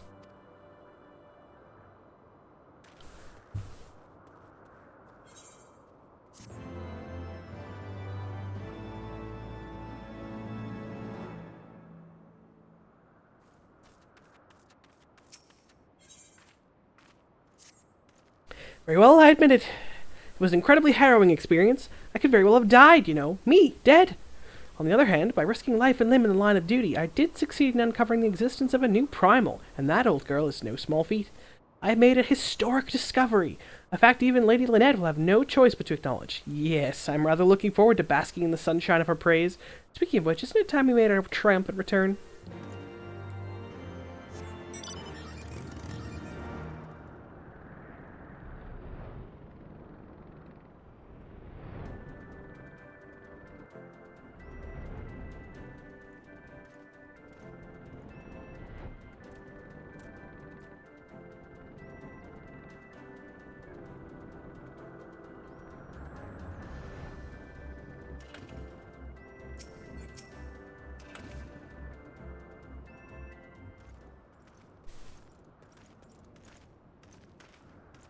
Praise Helone, I feared the worst. What happened out there?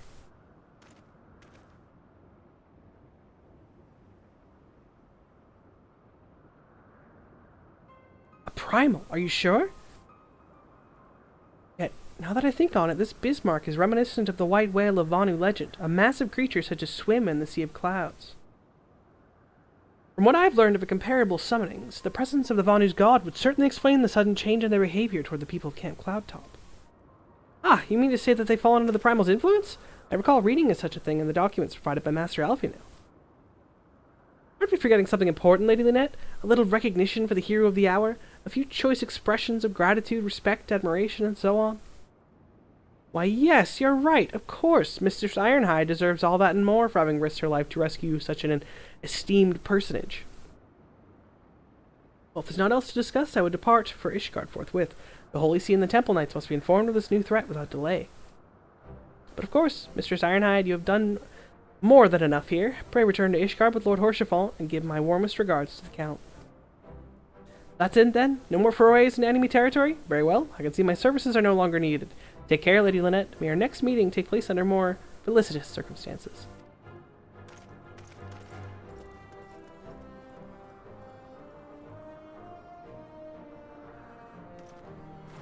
All's well that ends well, eh? To the airship landing then. We can speak on the journey home.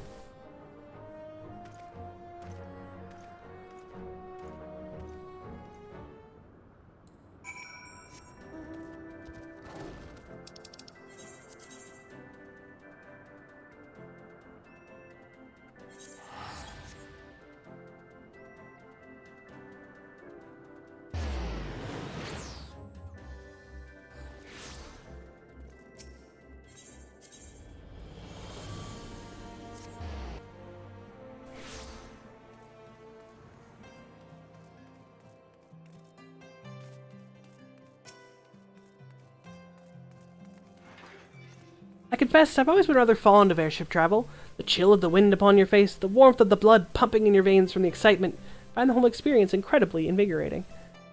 Or mayhap, it is simply the joy of having cheated death yet again. Haha! In any event, I must make it for the congregation and inform Sir Emmerich of all that has occurred. A man should have returned to the manor by now. Why not go and see if he's recovered from his ordeal?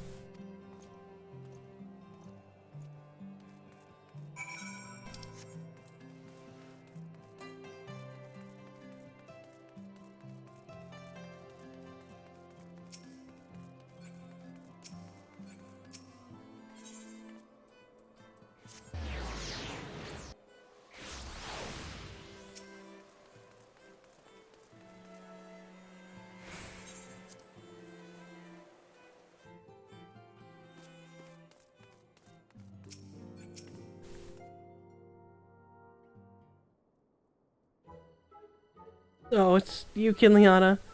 Oh, gods, why did he have to strike me so hard? Father, he did not approve of how I handled matters in Camp Cloudtop, how I endangered the lives of others through my own recklessness and incompetence. It's not easy playing the hero, is it?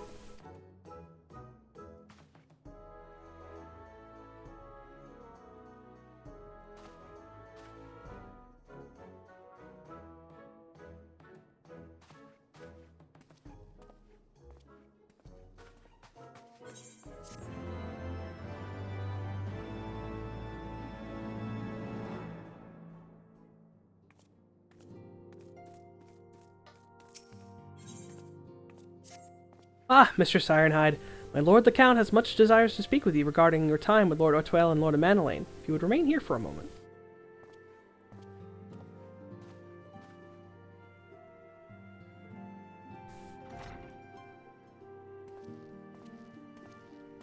The hero returns. I cannot thank you enough for saving young Amanelaine's life. Aye, he told me everything. I've also received letters from both House Zamail and Durandare praising your conduct, and that of House Forton. You've won us much honor, my friend. My lord. What is it? Speak. Pray forgive the intrusion, my lord, but I bring grave tidings. Master Alphino and Mistress Tataru have been detained on suspicion of fomenting heresy. What? Explain. They were observed entering a tavern in the lower levels on some half-dozen occasions. There, it is claimed, they made a number of inquiries. Inquiries which brought them into contact with certain, elements. 'Twas this which prompted a Knight of the Heavensward to demand that they be questioned. Sir Grinno, my lord. Sir Grinno is a brute. An exceedingly accomplished brute, but a brute nonetheless. Alas, he is also a son of House Zamail. How quickly we forget the petty nature of men. I'd wager your friends are no more than pawns in another of my countrymen's games. Such is the way of things between the high houses.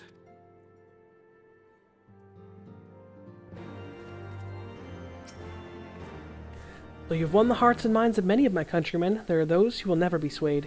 Men who will dismiss your efforts and resent your success, even as we celebrate them. It is like that one such member of House Zamail is manipulating Sir Grinno, for he is not a man to dabble in politics of his own volition. He may genuinely believe your friends to be guilty, though I am quite certain his masters know better. Yet the truth will avail us not if we cannot prove their innocence. You would do well to speak with Sir Emmerich and the congregation of our knights most heavenly. He will know more of these charges.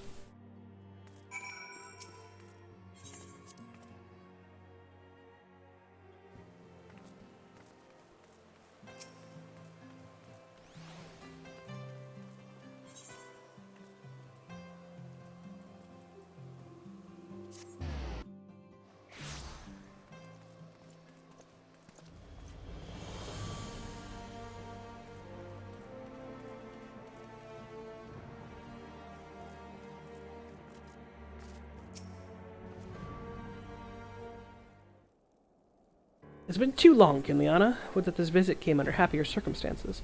You are come to plead for Master Malfino and Mistress Tataru, I take it? Word of their detainment reached us while I was delivering my report on the Vanu Primal. Truly I know not which is more ludicrous, these charges or that feathered flying whale. That Sir Grinno's accusations are baseless, I have no doubt. Refuting them will be difficult, however, as he is a knight of the Heavensward. I speak of the personal guard of the Archbishop, the 12 finest knights in all of Ishgard, sworn to serve his eminence alone. Suffice to say, their testimony is unimpeachable, and I have not the authority to challenge their actions. After all the Scions have done, riding the heretics and defeating Shiva, helping us to defend the steps of faith and drive back the Dravanian horde, after proving themselves true allies on countless occasions, is there naught we can do? I fear there's but one path left to us. We must demand a trial by combat. But of course... In a trial by combat sanctioned by the Inquisition, the victor's claim is judged true regardless of the petitioner's standing. Under Ishgardian law, a trial by combat pits the accuser against the accused. In this instance, Master Alphino and Mistress Tataru would be expected to face Sir Grinno and a second of his choosing, another knight of the Heavensward most like. 2 of them, by the fury that can hardly be considered fair. Master Alphino's magical talents will not have gone unnoticed, meaning that he will have no choice but to participate. Mistress Tataru, on the other hand, is quite obviously bereft of martial skill and should be afforded the right to name a champion to fight in her stead. Lest you doubt, I am ready and willing to serve in this capacity, as I'm sure is Lord Horschiffon, but all here present know that you are the most accomplished warrior among us, and mayhap in the realm at large. And it's settled. I will visit Master Alfino at once and inform of our intentions. Kinliana, meet me at the tribunal when you have made ready. Until then, my friend.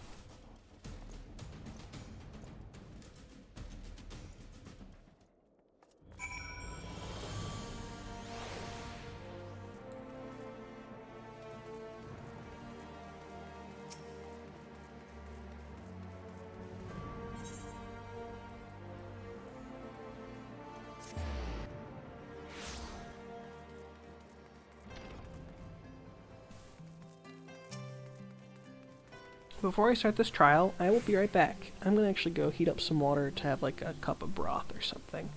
Broth sounds good right now. So then we'll kill a man for daring to touch our best friends.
Alright, that's microwaving for 3 minutes. I think I can kill a man in 3 minutes.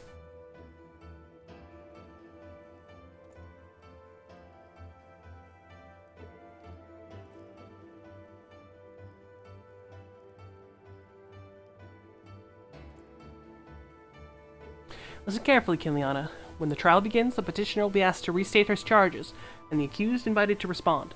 Then, in accordance with the law, they will be asked to restate their request for a trial by combat. Once the High Adjudicator acknowledges Mr. Sataru's right to name a champion, that is when you must make your entrance. Oh, I cannot wait to see the look on Sir Greno's face when he sees his true opponent. 'Twill be priceless.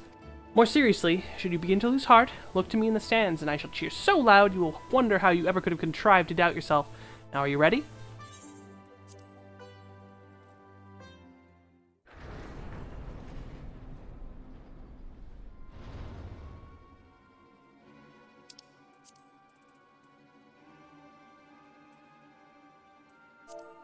We are gathered here today under the watchful gaze of the Fury to ascertain the guilt of 2 souls in a trial by combat.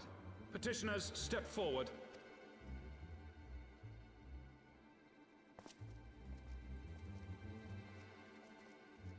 Sir Grino, for the benefit of all here present, I would ask you to repeat the charges which you have leveled against this man and this woman. I, Sir Grino de Zemile, brother of the Heavensward, did bear witness to these 2 foreigners consorting with heretics.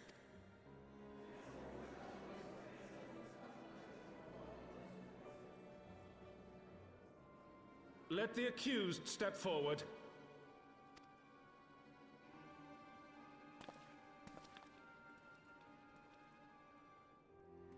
Alfino Leveilleur, Tataru Taru, you have heard the charges leveled against you.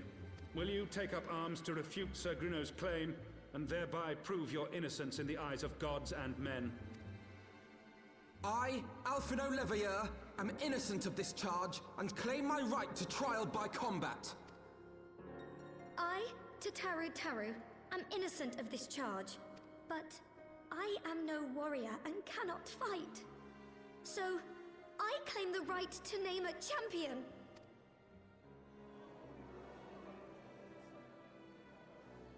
To the old and the infirm, the young and the weak, this right we allow. Very well. Who will stand for this woman? Microwave dinged burb.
Alright, let's do this.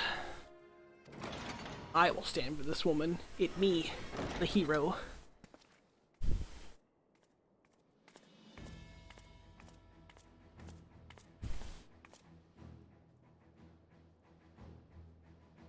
Just as I was beginning to doubt the efficacy of the Ishgardian justice system. Come, my friend. Let us put an end to this mummer's farce.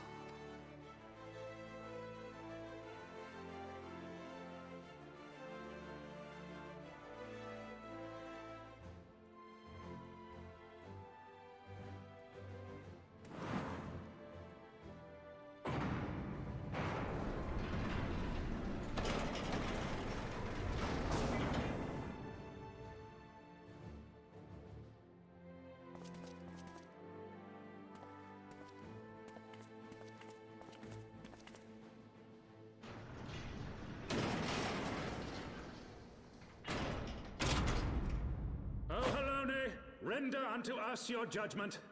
Raise up the righteous, and cast down the wicked.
I mean, we won!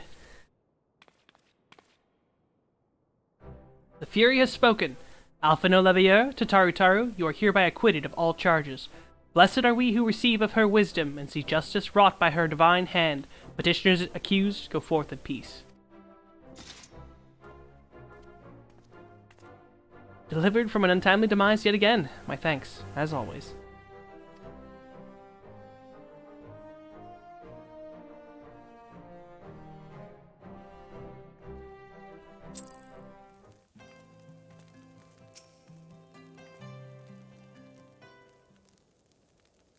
By the Fury, what a splendid victory!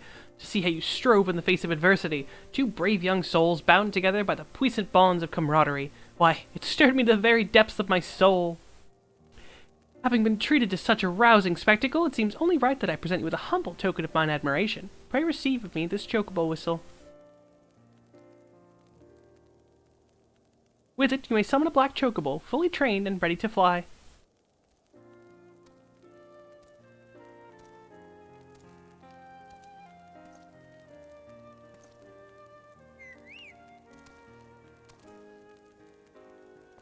Magnificent, is she not? Strong yet sleek, elegant yet eager. What say you, Kiliana? Will you take her for your steed?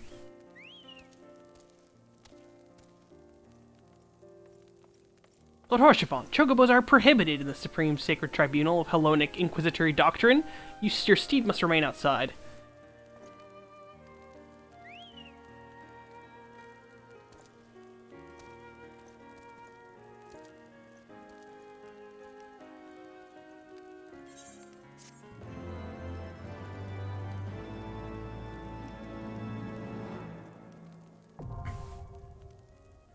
Now I can get Aether Currents. Just kidding, I already have them all. I've obtained a black chocobo. Provided you attune to all the Aether Currents in an area, because Aether Currents are such a fun and exciting mechanic that everyone loves, you'll be able to fly.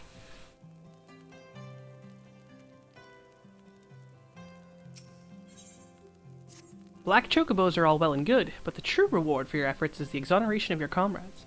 They shall be released upon the completion of certain minor formalities, which I mean to see to personally. In the meantime, pray return to Fortom Manor. The Count has done so already, and will doubtless be eager to discuss the day's events.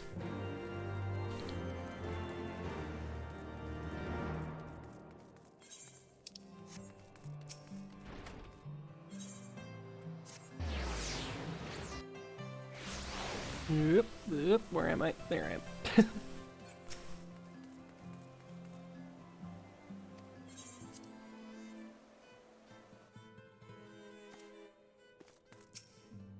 Hello, I did it! Helone smiles on us yet again, Mr. Sirenhide, guiding you to victory and setting your comrades free.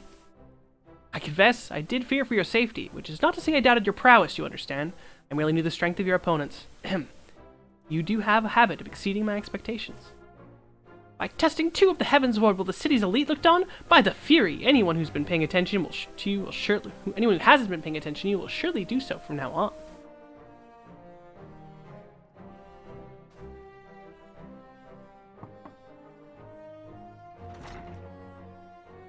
My lord, we've just received message from the vault. His Eminence the Archbishop requests the presence of Mistress Ironhide. An invitation from the Archbishop? What an honor. Personal summons is indeed a great honor, and given recent events, you would be wise not to delay. Go, Mistress Ironhide, we shall speak anon. A priest will be waiting for you outside the vault. Identify yourself to him, and he will escort you inside.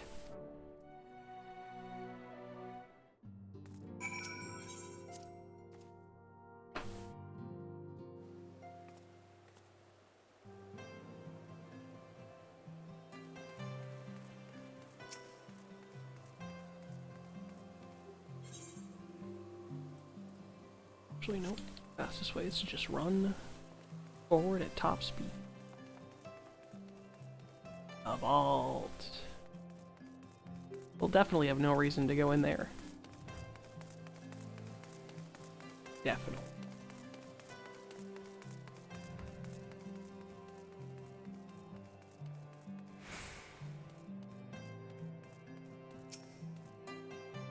We are honored to receive you, Mr. Sirenhide. This way, please.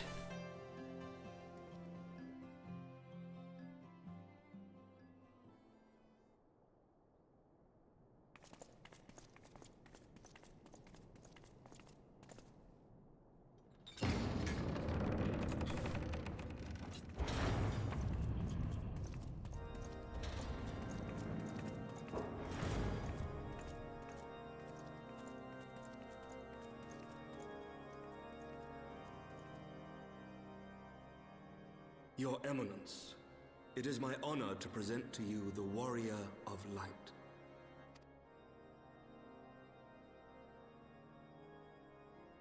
I have heard the tales of your many grand endeavors. The Lord Commander has also been most effusive in his praise. I am Thordan VII, Archbishop of the Ishgardian Orthodox Church, and I bade you come here that I might offer my personal apologies. You will forgive me for not calling upon you as courtesy would dictate.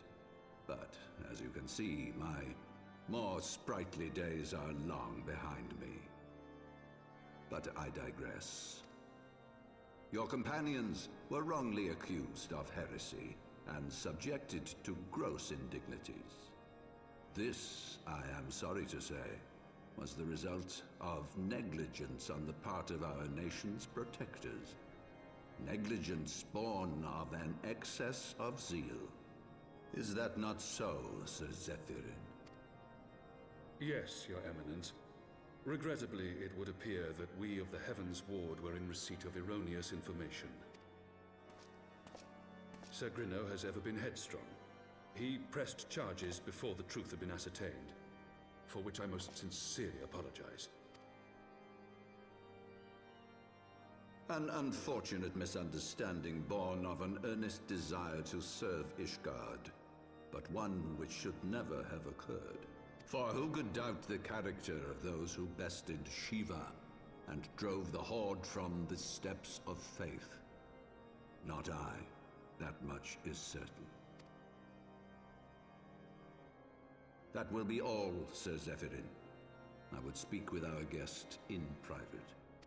Your Eminence,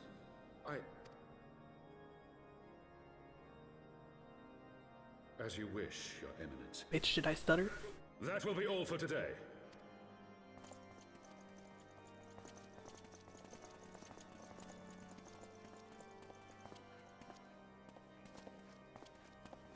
Gotta talk to the Pope in private. Totally a good guy. Look at this man's beard. You could definitely not be a bad guy with that kind of beard, Pope. Privacy is a luxury rarely afforded one in my position.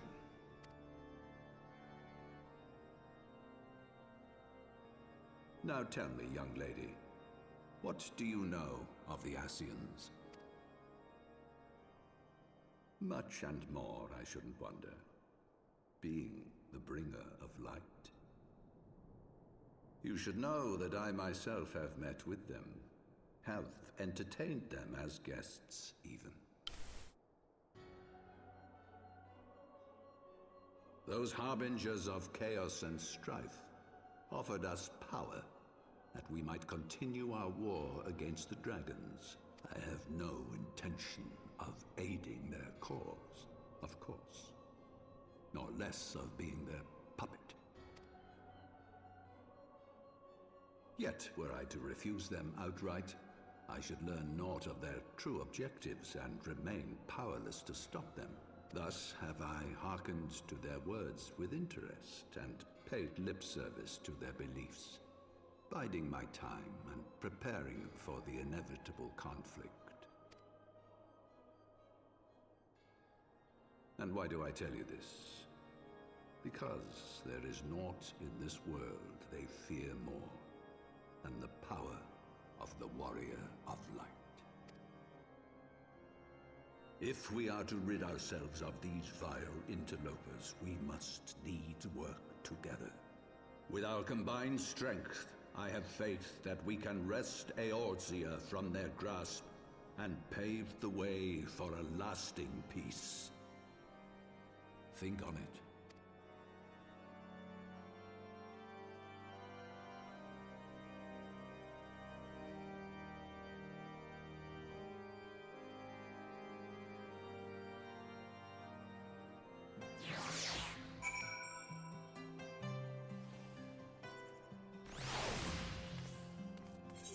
The Pope has met with Ascians. We already knew that because we saw a brief flash of it in a prior scene. But still, now he admits it freely. I have met with Ascians.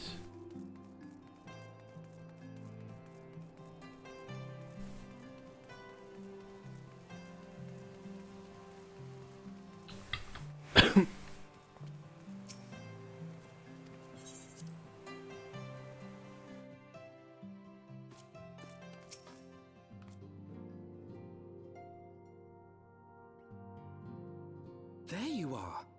I confess, I was more than a little concerned when I learned that you had been summoned to the vault. What did they want with you? Well, well. A formal apology and an admonishment of those responsible.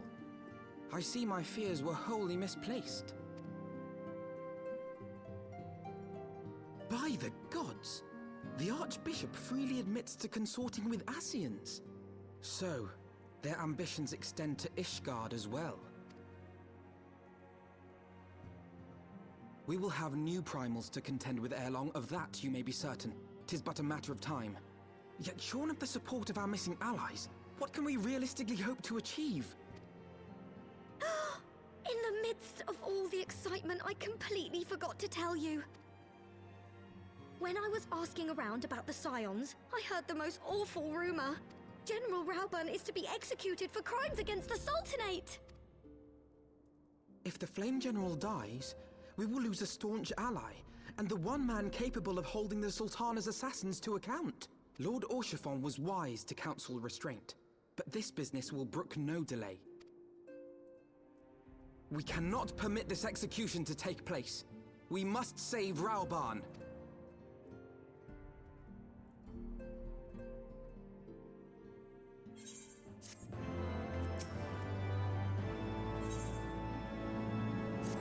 Though the situation calls for urgency, it would avail us little to charge headlong into Ul'dah without a plan. Before we can formulate a plan, however, we must first learn how things stand in the Sultanate. Which is why I propose that we visit Limsa Lominsa. Ah, you heard me right. While you were about your altruistic endeavors, I acted as an intermediary in trade negotiations between House Fortin and the Lominsan Consortium. During said negotiations, an opportunity to send word to the Admiral presented itself, and I duly seized it. I'm happy to report that we have yet a stout ally in Limsa. The Admiral has pledged her full cooperation in any effort to rescue Rauburn. Accordingly, I have agreed to meet with her, that we might discuss how best to proceed. Naturally, I told her to expect us both. Your presence never fails to embolden our allies, after all. When you arrive at Limsa Lominsa, like yourself known to the Sergeant Xanathel at Bulwark Hall in the lower decks, he will admit you to the bridge.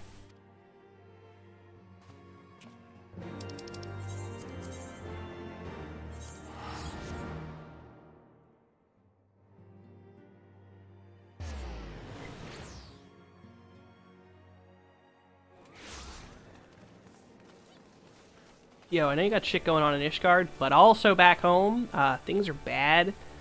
You may want to fix them. Just slowly, like little fixes. Ishgard second, home first. The Admiral's been expecting you. Say the word and I will take you to her.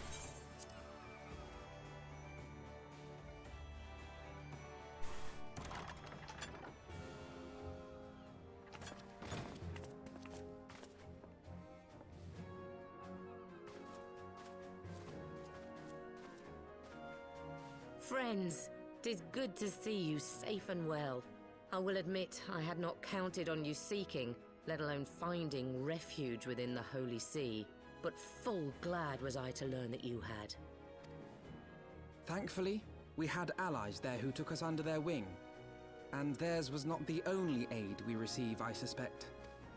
When we fled Ul'dah, we fully expected to become wanted men, known to all and hounded at every turn. Yet that did not come to pass.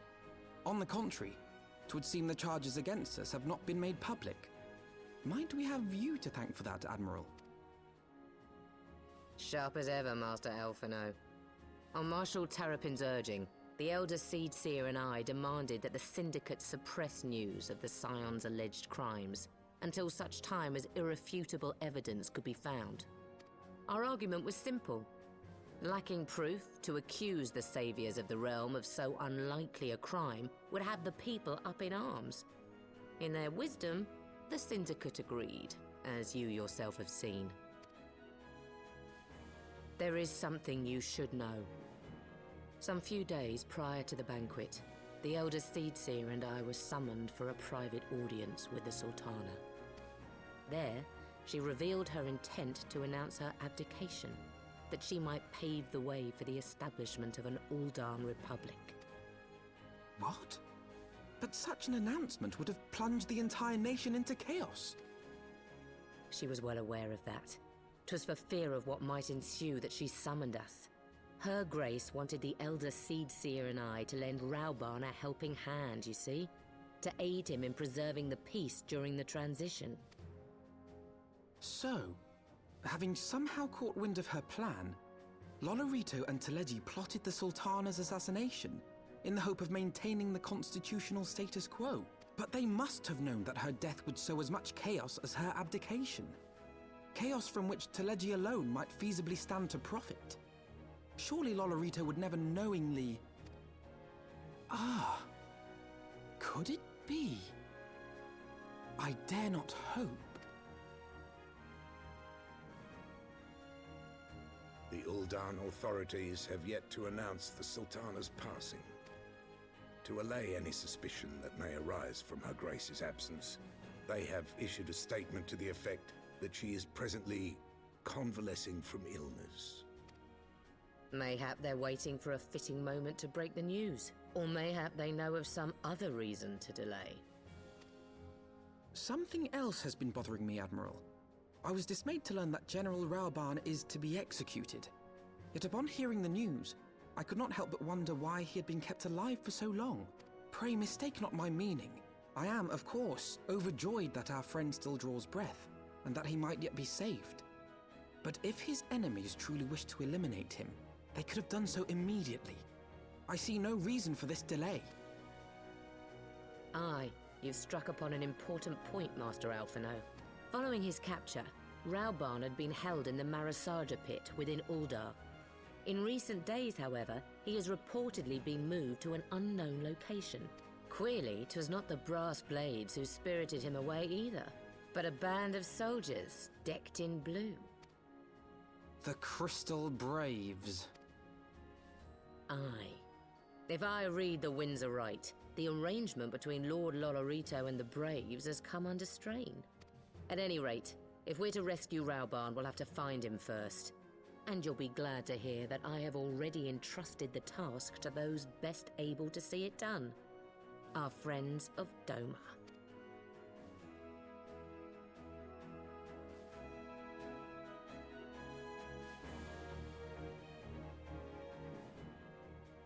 Rauban's survival is vital to the Eorzean Alliance. We can ill afford to lose him. But I cannot send troops into Ul'dah. It would spell the end of the Alliance, and war, like as not. If there is to be a rescue, it falls to you and yours to attempt it. I would not have it any other way, Admiral. It is I who founded the Crystal Braves, and I who must take responsibility for their actions. Spoken like a true leader, Master Alphino. By way of a first step, you should seek out our Doman contact. You will find her among the frontier hands at Revenant's Toll, working in a kitchen.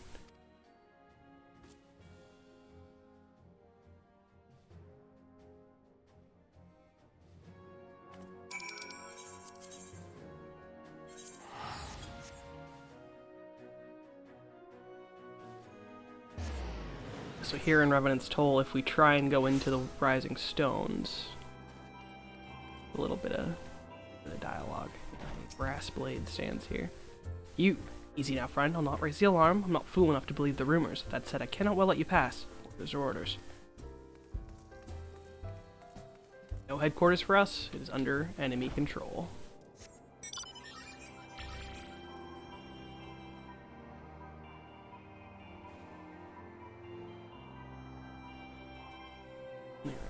Kitchen ladies up top. Kitchen friend, kitchen friend. Mistress Kinliana, I knew in my heart that you were safe, but to see you again in the flesh, words cannot well express my relief. Even as the victory feast was taking place, the Crystal Braves turned upon us, and even took the Rising Stones by force. Amid the chaos, some few of my compatriots and I were able to slip away unnoticed. Since then, we've remained in Revenant's Toll, keeping watch over the mutineers while we're waiting your return. You've done well by us, and we Domans do not soon forget our debts. We swear to do all within our power to aid you. Shortly before you arrived, I received word from Limsa Lominsa that you were searching for General Raubon. As the Admiral will have informed you, he was recently moved from his cell in the Marasaja pit. At the same juncture, Yu Hase and the 3rd unit were observed leaving the Rising Stones. This can be no simple coincidence. Their purpose, we believe, is to escort the Flame General to the scene of his execution. Suffice to say, we have people shadowing the 3rd. If you would join the hunt, pray seek out Doware at Highbridge, where I too am bound.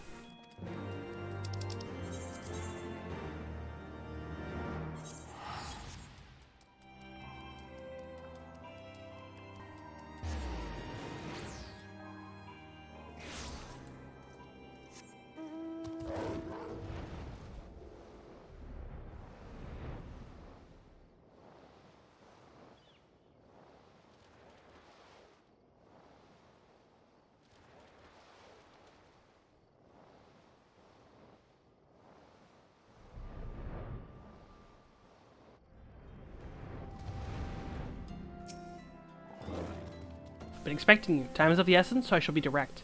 Yu Hase and his men are bound for Halatali. We believe that this is where they intend to carry out the execution.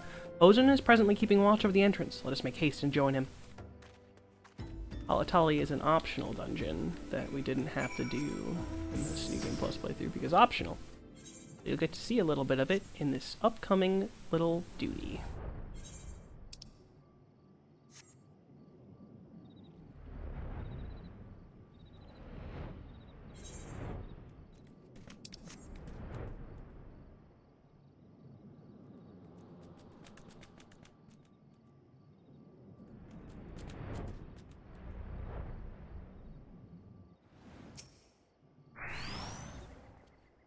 You come at a good time, my friends, but moments ago the traitor Ilbert arrived and entered Halatali.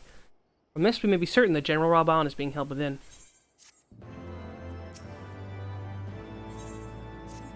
There's no time to lose. General Alden may be executed at any moment. You must enter Halatali and free him from his captors. Please see to your preparations and tell me when you're ready to proceed. One of our own will accompany you inside.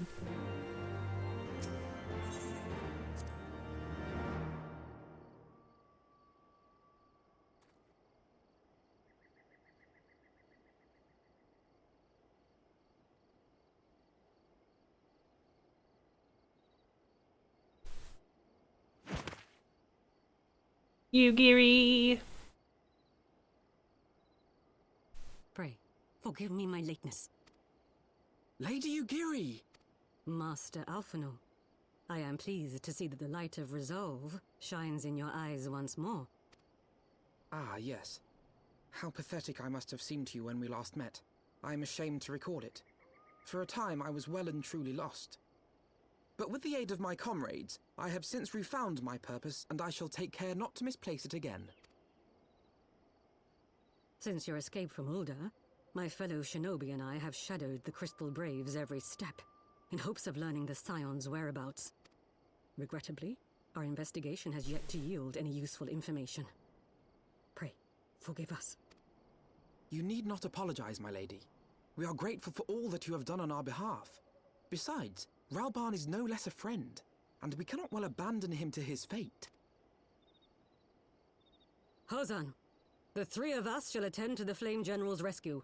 Pray, draw away the guards by the entrance. Take Doware and Higiri with you.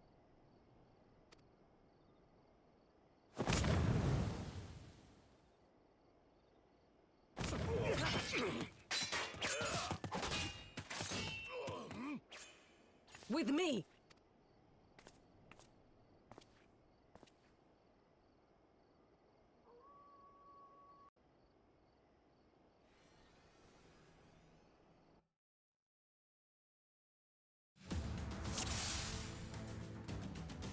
Not a soul from the Colosseum to be seen. Bodes ill. Take the lead, Kinliana. I shall follow close upon you.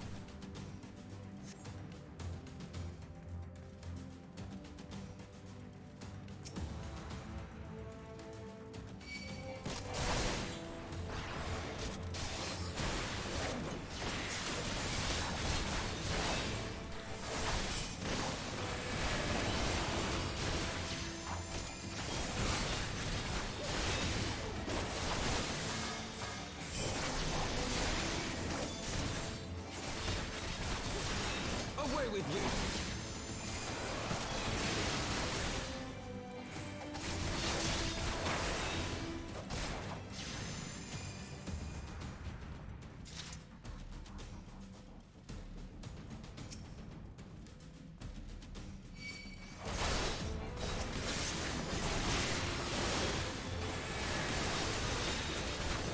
Leave this to me.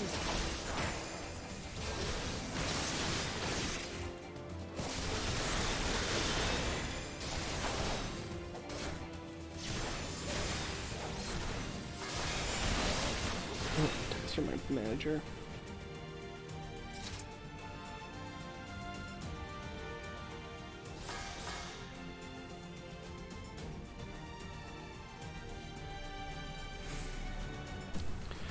Yeah, shit's wacky since I was out of work all last week.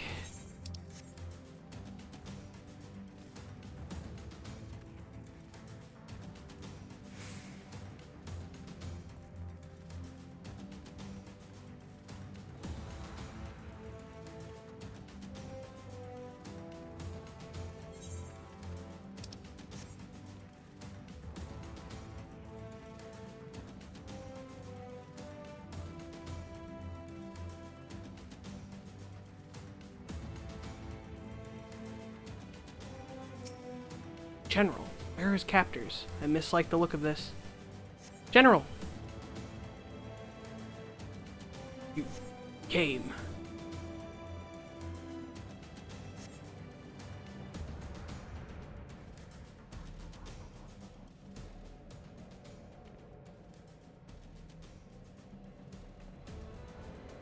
He's bound by some manner of magitech device, yet I dare not force it open. It may well be booby-trapped. I've heard of such devices. The Crystal Braves will possess the key. Let us split up and look for it.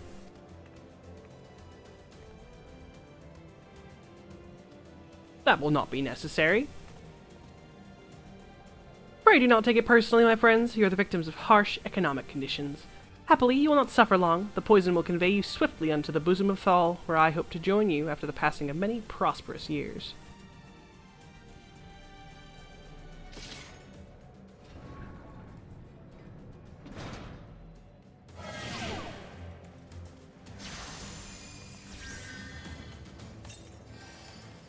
Farewell, friends. No one do try to relax.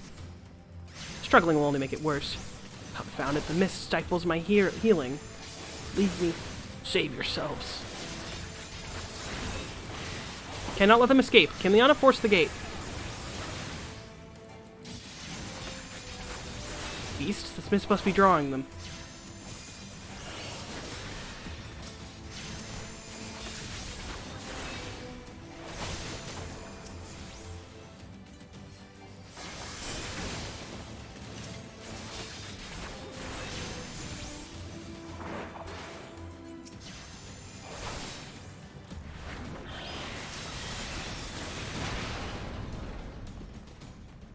Ha! The way is clear.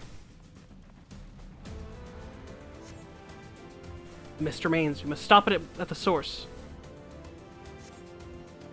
I shall tend to the general. Praise he to the mist and the key. The Braves have the key.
That takes care of the mist.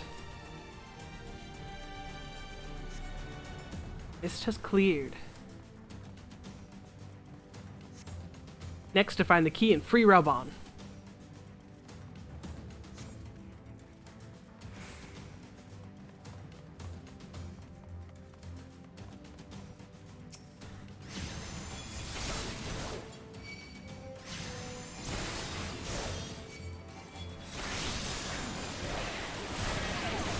Bah! Looks like we'll just have to finish the job.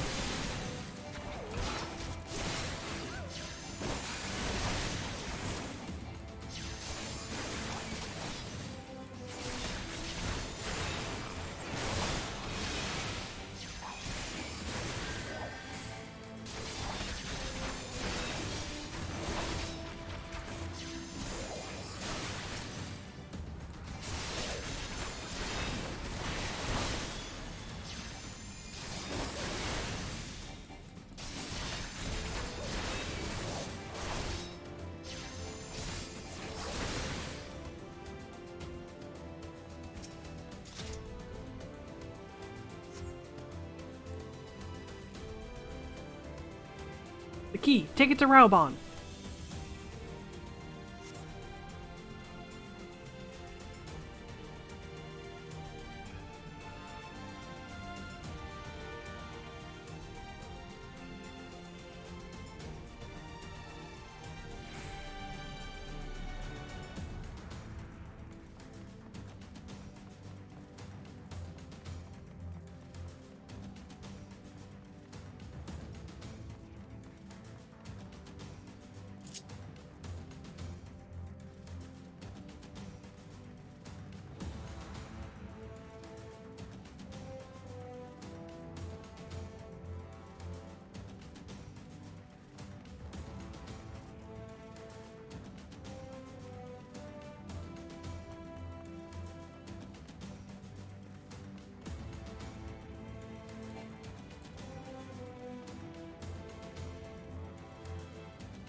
My thanks. Slowly, General. You are yet weak from your ordeal. Nevertheless, we must quit this place. Should have known. What are clever contrivances to the Warrior of Light? Well done, hero.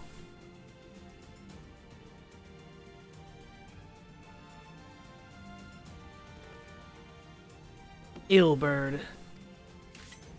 You mean to struggle on, then? Very well. If you would stand in my way, I will cut you down like all the rest. Come, Scions, let's get this over with.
I'll tear you limb from limb.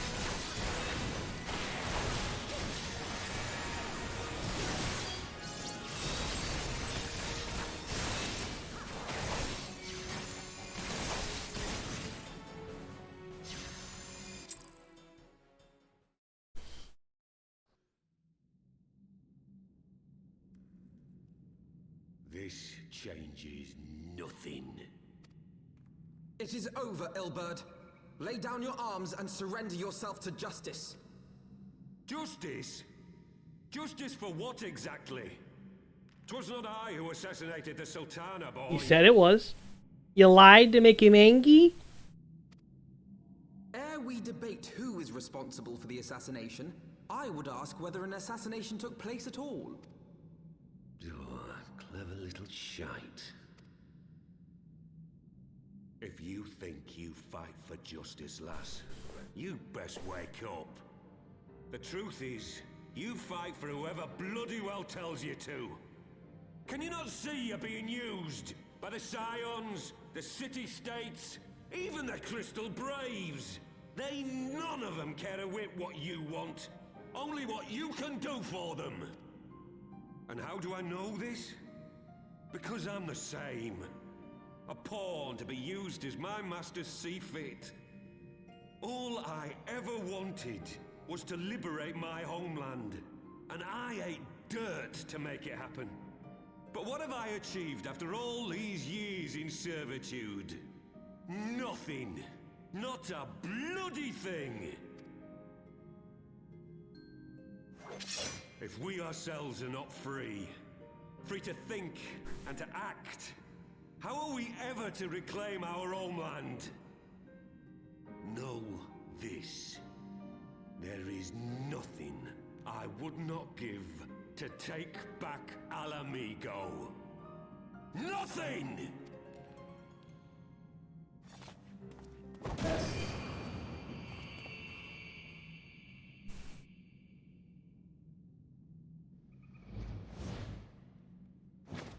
You'll not get away!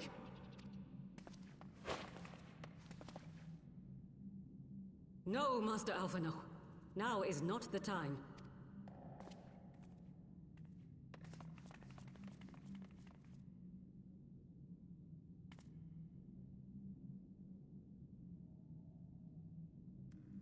I'm but a cripple and a fool.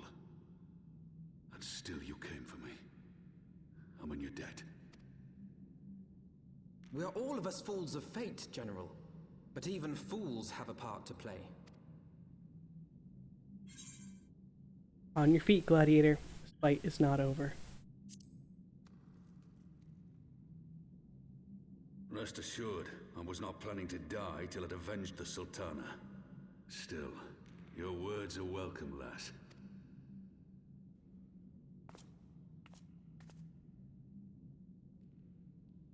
Know this, Ilberd.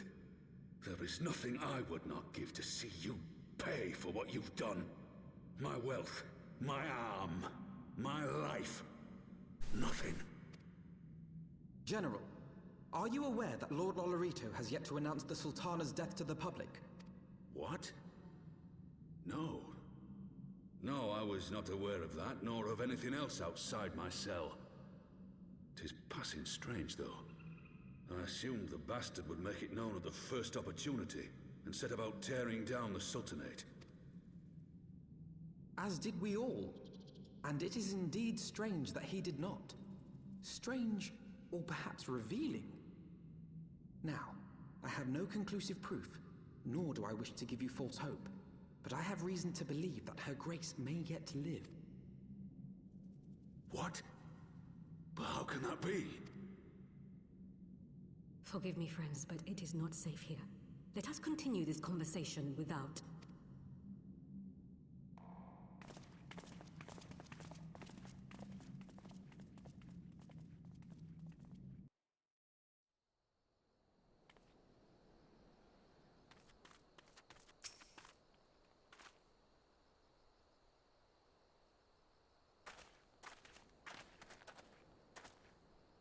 The general is safe. What news without? My lady, the guards have been subdued, as per your command. We have since kept watch over the entrance, so there have been no further activity. Then Ilberd and his minions must have fled via some other egress. Scour the perimeter for signs of their passing. At once, my lady.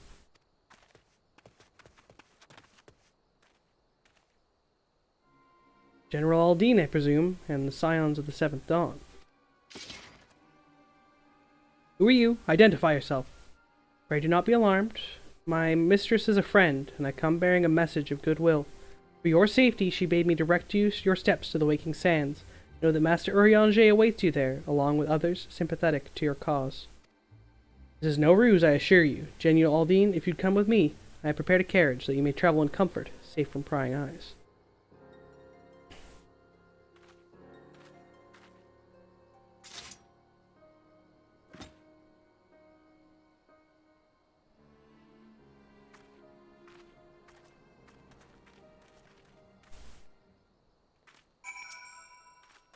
I've spoken with Urianger via link peril. He confirms the man's story.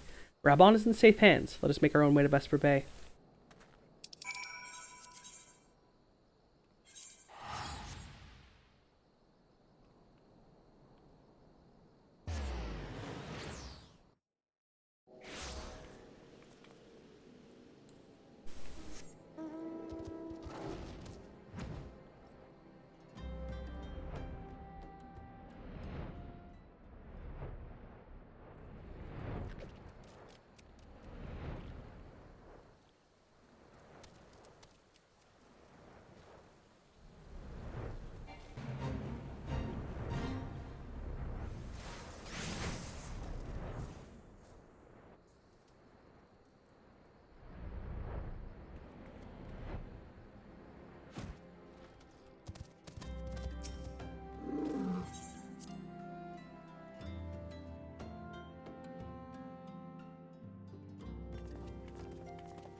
My dearest friends, praise be unto the 12 for delivering you from the clutches of treachery. Father! Pippin, my son, and Master Papashan besides. Forgive me, Father. I should have been at Her Grace's side. Save your tears. The Sultana yet lives. You. It was I who arranged this gathering. And judging by your perplexed expressions, it would seem introductions are in order. I am Dulala, head of the Order of Noldthal, and member of the Syndicate. What you said about the Sultana, is it true? Is she alive?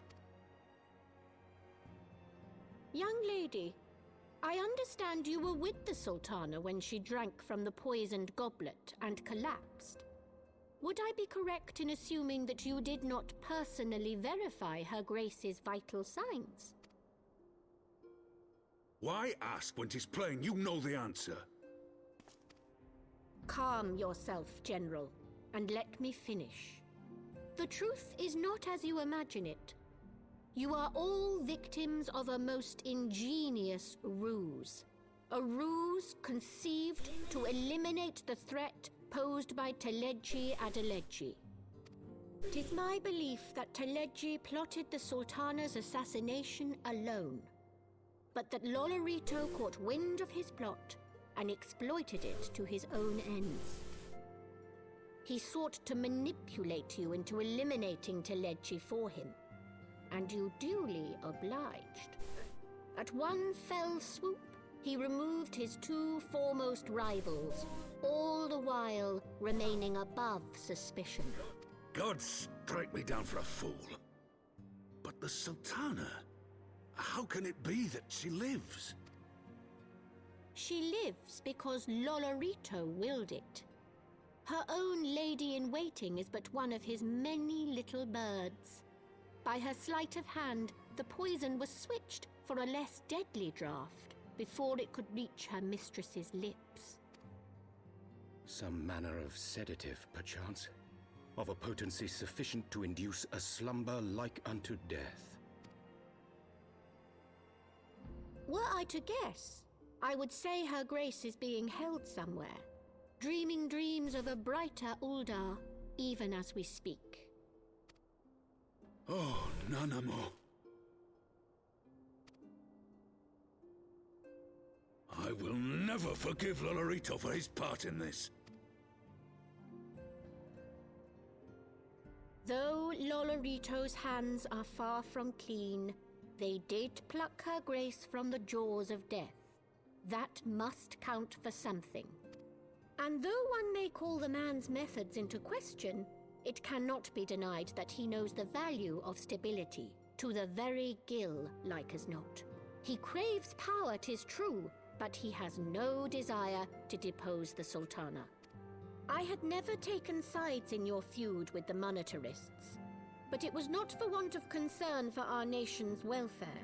Indeed, 'twas out of the desire to see order restored that I furnished your Far Eastern friends with information, and arranged this gathering.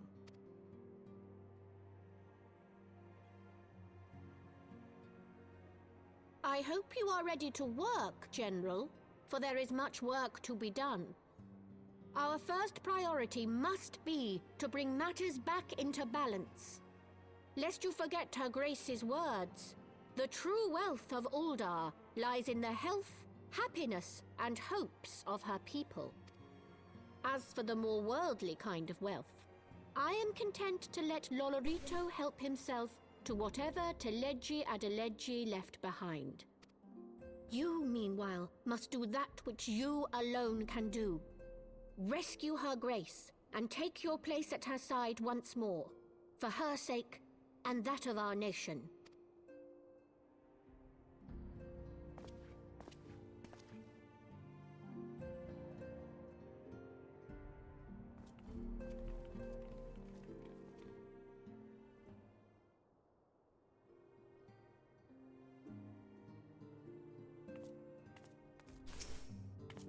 I had not counted on Prioress Dulala herself appearing. In my defense, my suspicions regarding the Sultana proved most prescient.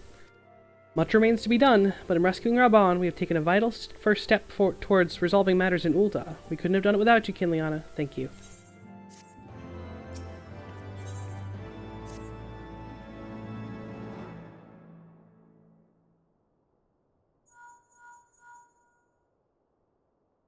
Tatru? Yes, General Raban is now in safe hands. What? Another assault? Very well, we shall return at once. Pray notify the Count of our coming. It would seem we face another crisis. The Dervanians are preparing to resume their siege of the Holy See. Though I am loath to abandon the Sultana to her fate, we lack the necessary evidence to act upon Dulala's claims. That being said, I propose we leave Marshal Tarupin and the others to investigate and return with all haste to Ishgard. This is kind of how this goes. We have little asides in Eorzea, and then have to go help our new Ishgardian buddies for the majority of it.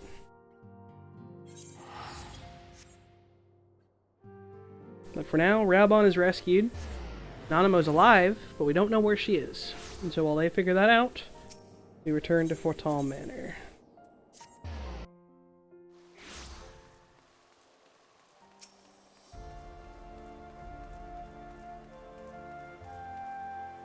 Ah, there you are. Sorry for cutting your reunion with General Raban short. I wouldn't have bothered you, but the city's awash with rumors of another Dravanian attack, and Lord Horshaphant was desperate to get a hold of you. Speaking of whom, he and the others are waiting for you inside, so you better head in.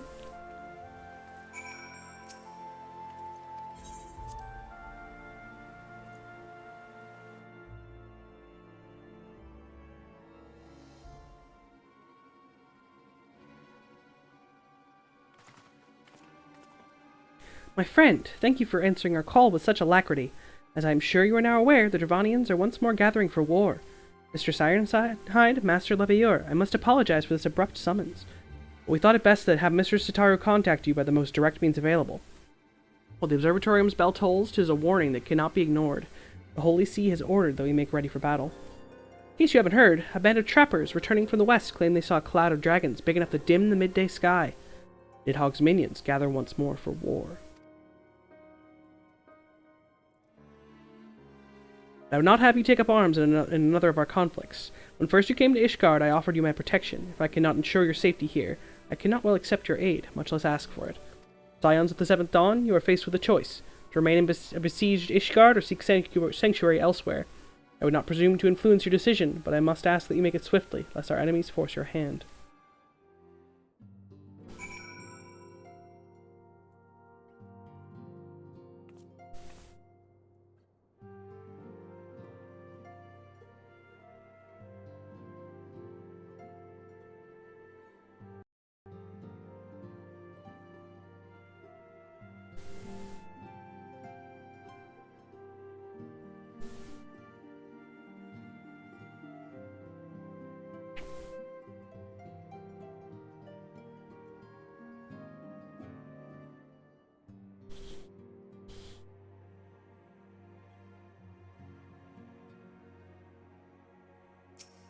Though we flee to the ends of the world, 'twould seem that no place in this troubled age is free of strife.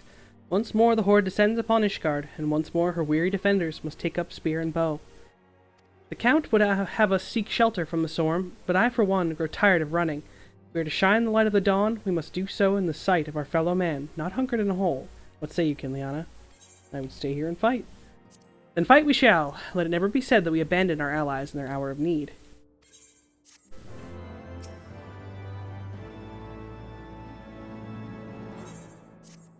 The choice we make this day may have grave implications for our order. It is only right that Tataru should have a say. Come, let us all meet outside and discuss the path that lies ahead.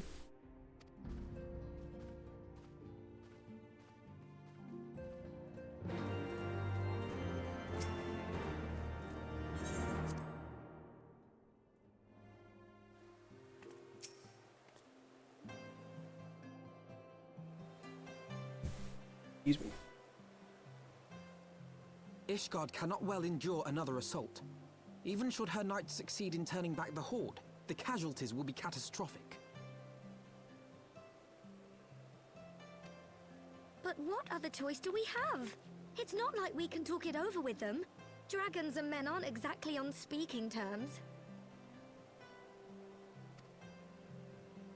With certain notable exceptions.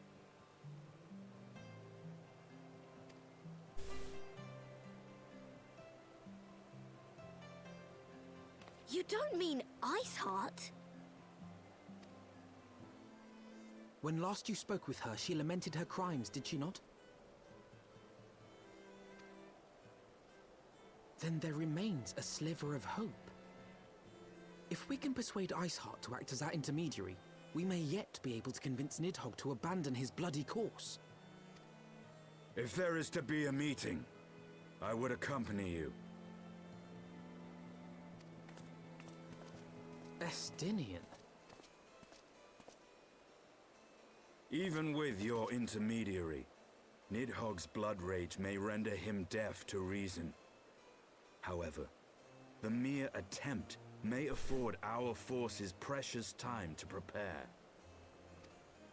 Of course, you might also consider a more direct approach to ending this conflict. With the power of the Eye at my disposal, and the vaunted strength of the Warrior of Light, we could conceivably slay the beast outright. If we are to risk a face-to-face meeting with the Dread Worm, I for one would feel safer in the company of the Azure Dragoon. However, I should only turn to your lance if my words failed to find their mark. Is that clear? Perfectly. I shall assume that Iceheart enjoys similar diplomatic protection until instructed otherwise. A word of advice. Think carefully before divulging the particulars of this plan to Sir Emeric. 'Twould not do to have the Lord Commander accused of consorting with heretics. Indeed. I thank you for your counsel, Estinian. We shall be honored to have you with us. I am glad to be of service. On the road with third best boy. First best being Horshaphant, second best being Emeric, third best being Estinian. Only because that's the order that they're introduced in. Horshaphant's definitely first. First best boy, no others, no substitutes.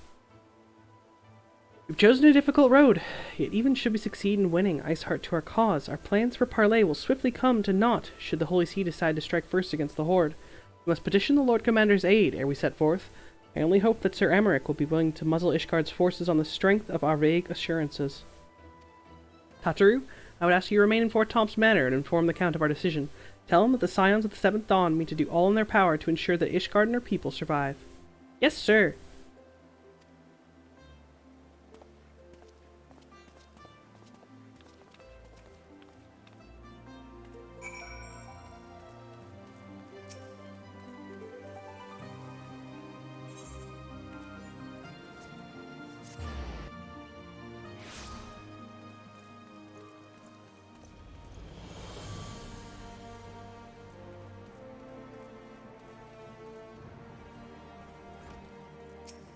You speak with the Lord Commander? Pray make it quick.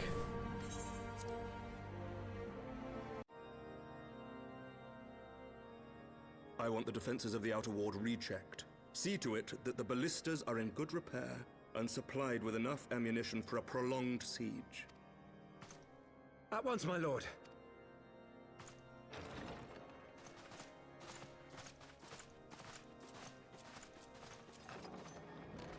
Ah, 'twould seem I have visitors, and unlike those messing beyond our walls, these ones are welcome. Pray forgive us for interrupting you in the midst of your preparations, Sir Emmerich, but our suit concerns the impending assault. To speak plain, we believe there is a chance the invasion might be halted before it even begins. I can divulge little more at this time, but I must nevertheless request that you advise the Holy See to refrain from launching any preemptive sorties whilst we seek to put our plans in motion. I will gladly lend my support to any endeavor that could spare the blood of my countrymen, but I would know more of the cause you would have me champion. Will you not share aught of this mysterious undertaking? Know that I have offered my lance to aid in this endeavor. I cannot claim that its success is assured, but our actions should serve to delay Nidhogg's advance at the very least. Which is more than can be said for the ill-conceived counterattack advocated by the Seasmold vocal crusaders. They offer glorious death, but little hope of victory. Aye, their proposal does not inspire confidence. Our resources should rightly be spent shoring up the city's defenses. The Azure Dragoon and the Warrior of Light sallying forth together to face the dread worm Nidhogg.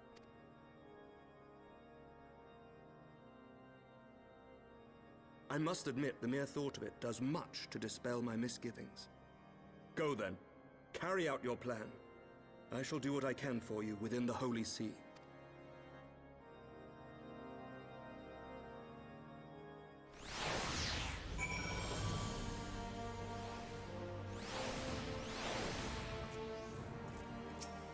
Having secured Sir Emmerich's support, we may proceed without fear of a preemptive Ishgardian attack, which is not to say we can afford to dither. History tells us that the Dravanians will attack as soon as the Horde reaches a critical size. Before that happens, we must needs track down and win over the Lady Iceheart, and then locate and parley with Nidhogg. In short, time is against us. If you are ready, Estinian, let us be about our task. This is where the bromance blossoms! Alphino's boyfriend, Estinian.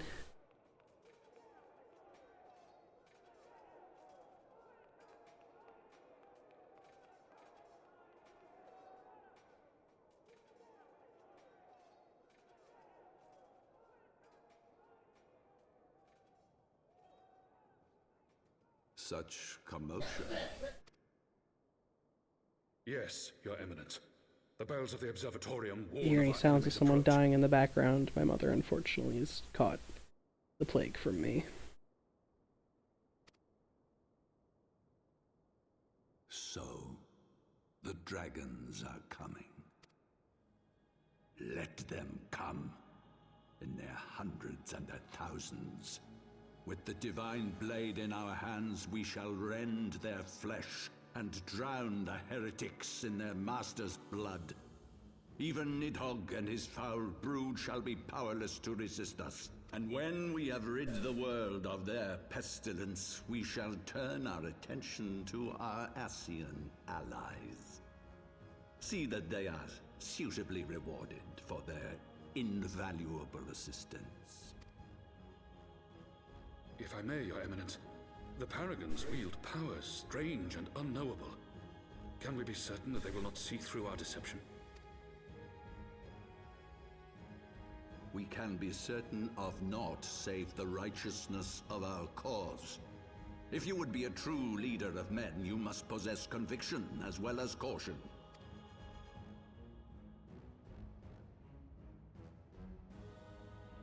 We seek to excise the root of an evil that has blighted us for 1,000 years. The risk is worth the reward. And what of Estinian and this Warrior of Light? They have plans of their own. Leave them to their purpose.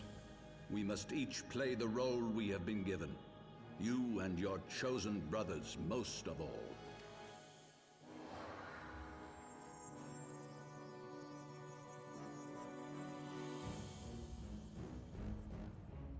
For the glory of King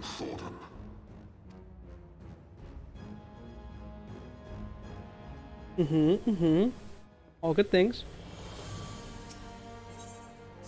Before we set forth, we must needs inform Tataru of our plans. Then I shall wait for you at St. Renet's Forum. Tell your friend we may be some time. The road you have chosen is neither short nor easy. Of that I need no reminding. Come, Kinliana, let us head back to Fort Tom Manor.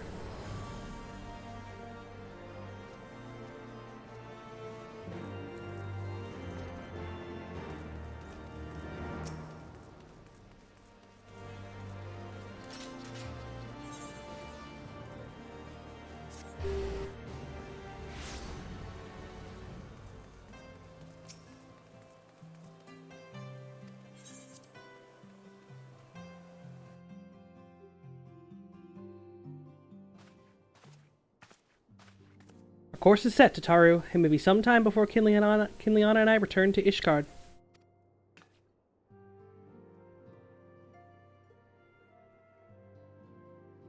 Well, just you be careful, all right? Oh, and don't worry about me. I'll be busy listening out for news of our lost friends. If anyone can find them, it's you, Tataru. Farewell for now.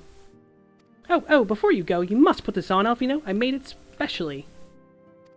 New clothes. Alphino gets new clothes. No, I couldn't possibly. Very well. Look at this dapper young lad.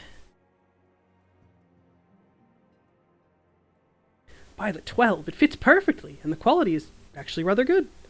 I'm glad you like it. I've been practicing my needlework while I listen to rumors and the like. A good receptionist is always learning new skills. My thanks, Tataru. Whatever else awaits me upon the road, I shall not fear the cold. 'Twas the least I could do. Now I must be getting back to the tavern, or I'll never catch up with all the gossip. Best of luck on your journey.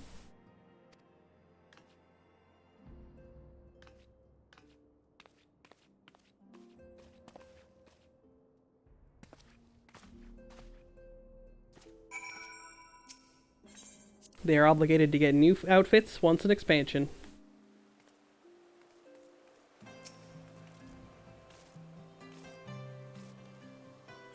Where am I? There.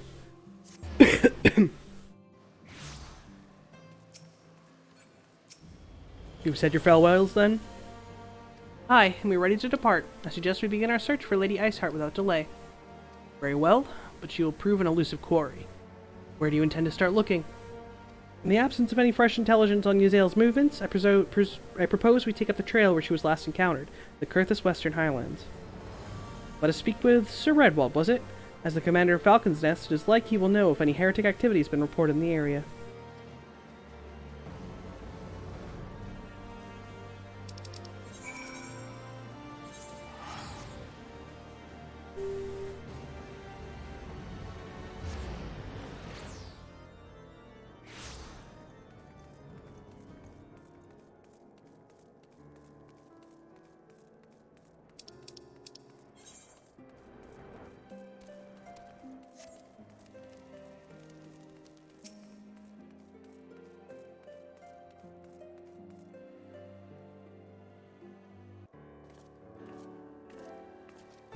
Well, Mistress Ironhide, what business brings you back to Falcon's Nest? Judging by the company you keep, it can be no trifling matter. The Azure Dragoon I know, of course, but I do not believe I've met this young gentleman. Alphino Levier, at your service. And you are not mistaken as to the gravity of our mission, Sir Redwald. As I am sure you are aware, the Observatorium has warned that the Dravanians gather for another assault. We believe there may yet be a way to avert the coming conflict, but only if we can find the elusive Lady Iceheart. Thus have we come to Falcon's Nest, in the hope of acquiring the latest intelligence on the heretics' movements. I see. Then you'd be best served by speaking directly to my men. A patrol is due to return from its sweep of the surrounding lands at any moment. You may also wish to question the knights assigned to pick over the remains of the heretic refuge at the Gorgani Mills. It is possible they have unearthed information that could be of use to you. Mistress Ironhide knows well the place I speak of, for it was she who discovered it first. Let's divide our forces, then. I will stay and await the return of the patrol while you two visit this refuge. When I have completed my inquiries, I will join you there. as a wise use of our time. Come, Kinliana, I'm eager to learn what Sir Redwall's men have found in the heretic's lair.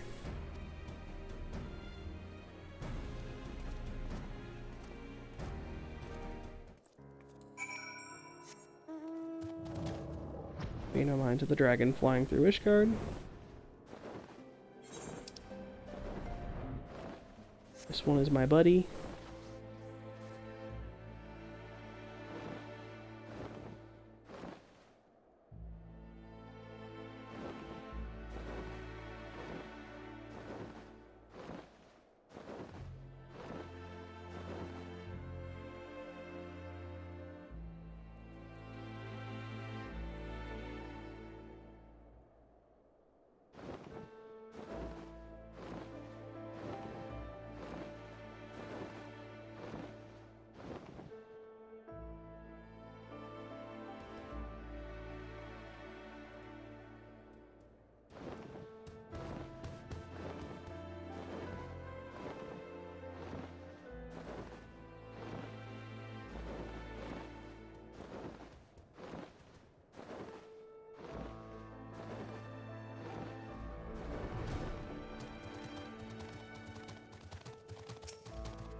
Mr. Sirenhide, our findings, you say? Well, there's something of a tale there. No sooner we chanced upon a promising-looking sheaf of letters than we were ambushed from the shadows by great white beasts. It would seem the heretics foresaw our coming and left behind their pets to discourage further investigation. Several of our number were badly wounded. You cannot carry out your duties until the creatures are slain. We have not the time to wait for reinforcements. Let us deal with these pets ourselves, Kinliana.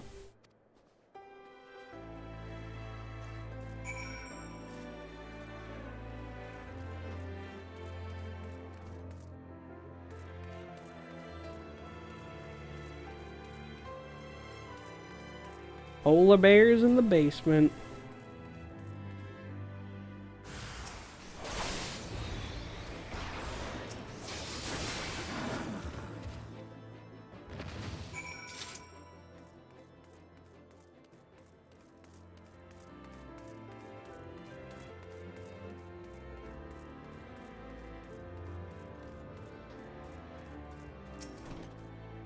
Beasts are slain then. My thanks, Mr. Sirenhide. We may return to our duty without fear of a mauling.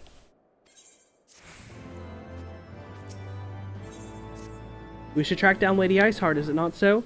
The records we discovered ere those beasts mauled my comrades appeared to be some manner of correspondence. We had not the luxury of perusing their contents more closely, intent as we were on surviving an onslaught of fang and claw, but I wager those epistles contain more than friendly situations betwixt lonely heretics. My interrogation of the patrol proved fruitless. Either we divine some clue from these letters, or we wander the snowfields and pray the gods lead us right to Iceheart's door. 'Tis hardly a choice at all.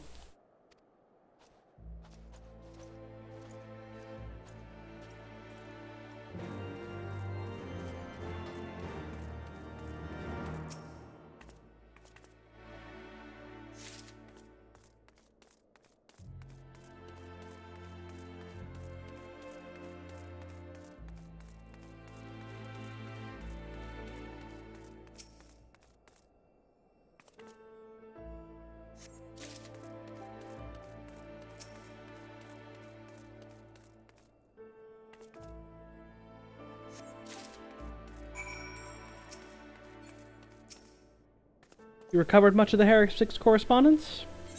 Splendid! Added to the contributions from Master Lebailleur and Sir Estinian, we now have more than a dozen letters. What have we here, then? Every one of these pages is a record of dealings betwixt the Gorgane Mills heretics and their fellows at the Ak-Afa Amphitheater. There are requests for foodstuffs, clothing, and all manner of provisions. Iceheart's followers must yet inhabit the ruins we had thought abandoned. That's where we killed Shiva, my friend. They're super not abandoned. The Ak-Afa Amphitheater. This is the very place where you witnessed the manifestation of the primal Shiva, was it not? That is our destination. The journey will be long indeed. The amphitheater lies on the other side of a treacherous tract of ice and snow that cannot swiftly be crossed. We must place our faith in the Ethernet. As you may recall, our dear friend Moonbrita succeeded in recreating the Ak-Afa beacon after it had been destroyed by Lady Iceheart. At the time, it was assumed that the resultant aetherite would only be temporarily viable, but given that the heretics of Gorgane Mills seem to be in regular contact with their brethren at the amphitheater, I'll wager it still functions. I suggest we make for the Aetheryte within Snowcloak without delay. Correct me if I'm wrong, Estinian, but in the course of mapping the Snowcloak tunnel system, a passage was discovered leading out of the Western Highlands, was it not? Would it be possible for us to reach the Aetheryte from this side of the wall? It should. Asternday posted soldiers at the Western Highlands entrance after the tunnels were cleared, but they will not deny us entry.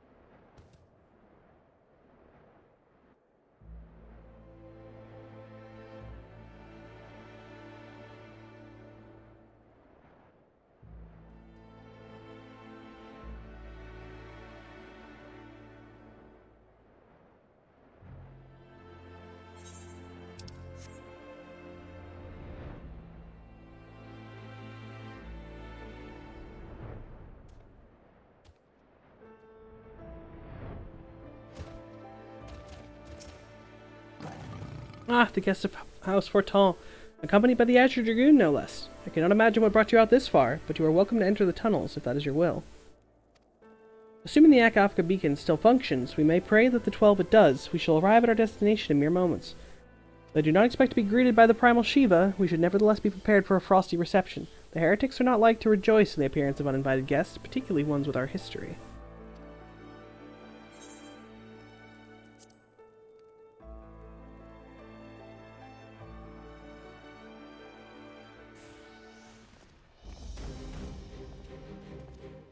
An impressive structure. I wonder how many ages it has endured.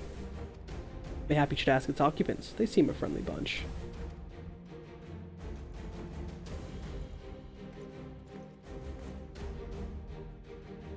Dogs of Ishgard! Is it not enough that you banish our beloved saint?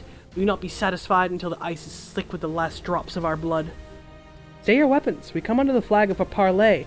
We only wish to speak with your mistress, that we might broker a peace. You think us fools, boy? It will take more than honeyed words to earn our trust. You walk with the Dragon Slayer, and we know all too well what he is capable of. My reputation precedes me.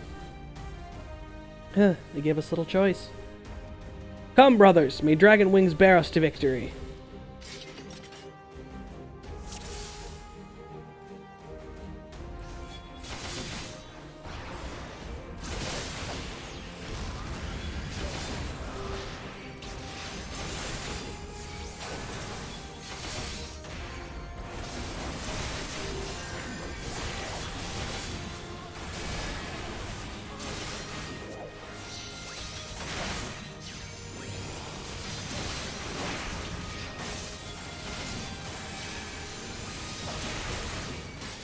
Your guard is down.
They fight like demons. 'Tis death to remain. Fall back, brothers. Retreat to the cinders. I see no sign of Lady Iceheart. Would that we could have questioned one of them. What would you ask that we do not already know? They make for the cinders, and so must we. Even should an ambush await us, 'tis certain there will be more heretics to question. The cinders, you say? I confess the name is unknown to me. Mayhap you would be so good as to enlighten us, Justinian? I suspect if there are any heretics' way of referring to the Dreaming Dragon, an island of sorts found in the midst of the frozen lake of Ashpool. Some 500 years past, 'tis told that the Azure Dragoon of an age fought a dragon of titanic proportions. After a savage struggle, the mighty creature was weakened unto the point of death, and forced into a magic slumber by an entire chapter of Holy See sorcerers. Ere long, a rain of ash and cinders did begin to fall upon the sleeping serpent's motionless form, covering the creature at length in a shroud of grey. Of course, a thick layer of ice has since formed on top of it, but you may be sure I speak true. Fascinating tale. We should make haste to this Ashen Isle.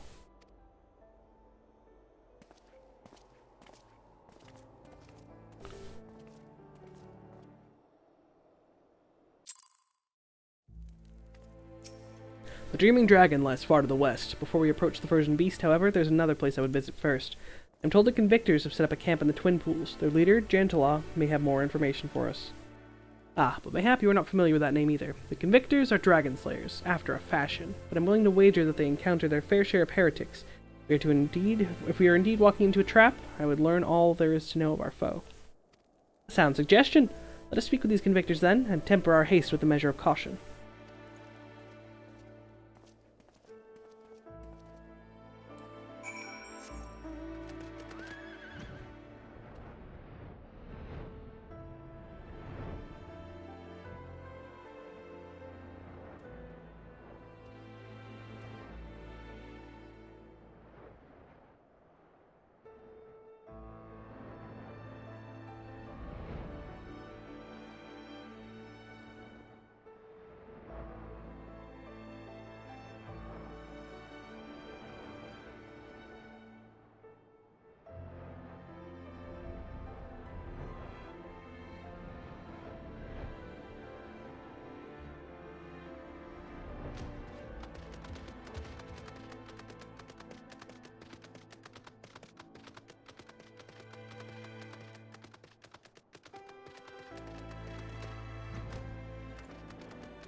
Well, well, what have we here? Hoping to join the esteemed ranks of the Convictors, are we? The hard-eyed lass looks promising, but you have a frail look about you, boy. I'll give you 3 days if the wilds claim your corpse. I beg your pardon? You're not so quick to judge. I have seen this frail youth fell heretics with a flick of his wrist. And who are you to question my... By the Fury! That armor, that lance! The Azure Dragoon himself graces our camp. Pray forgive my disrespect, sir. I am Jantala, leader of the Convictors and fellow slayer of dragons. May I ask what winds, fair or foul, carry you into our humble camp?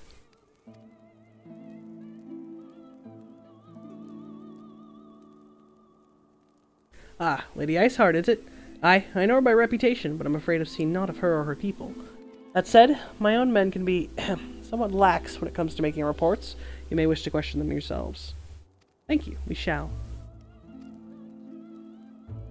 Ileana, Estinian, let us make our way through the camp and see what information there is to be had.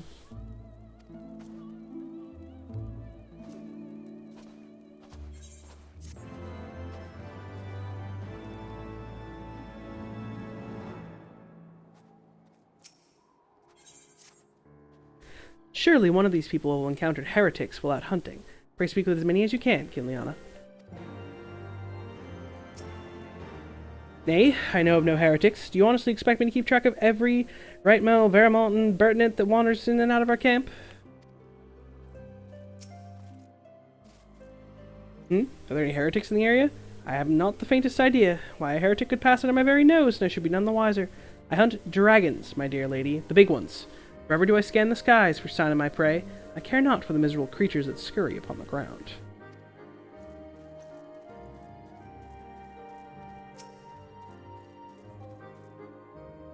For heretics, you say? Well, why don't you go bother Pirkiet or something? I have enough troubles keeping these preening fops fed and clothed as it is. It's no business of mine what folk do with themselves out there in the wilds. Pierriquet. Pierriquet.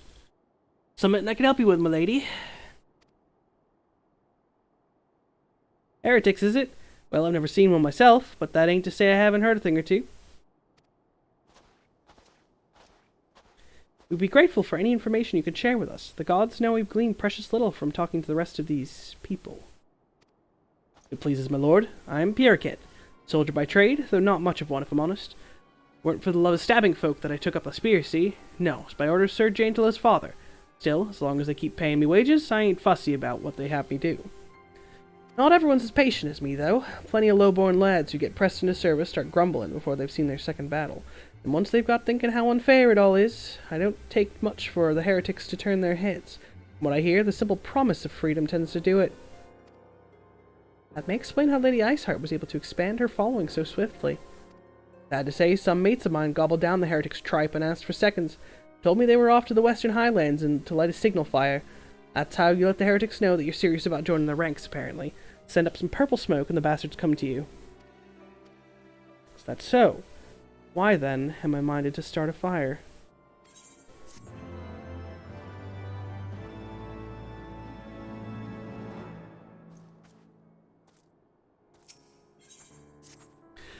We are to lure our foes to our position, then we must means find a means of producing a signal of purple hue. As it so happens, I once heard a tale of a trapper who dropped the hide of a woolly yak onto his campfire. Aside from the tolerable stench, the story also described in detail how the smoke from the smothered flames was tinged a deep violet. You're a monster hunter of some note, are you not, Kinliana? It'd prove a trifling task for you to procure the number of hides. We may need to burn more than one ere the heretics notice our beacon. Master Alphino, you and I shall gather wood for the fire. Aye, it will take both of us to find enough dry fuel in this frozen wasteland. Let us meet again at the Dreaming Dragon with the fruits of our labor.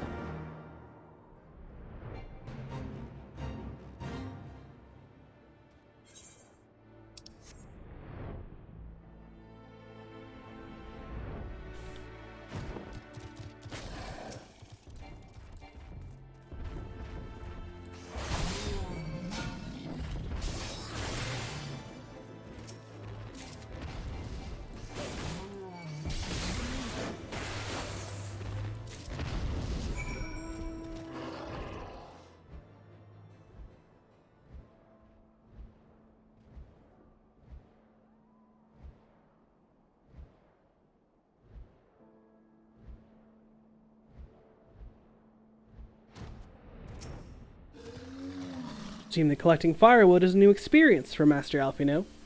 His must have been a privileged upbringing. Maybe the hides we need.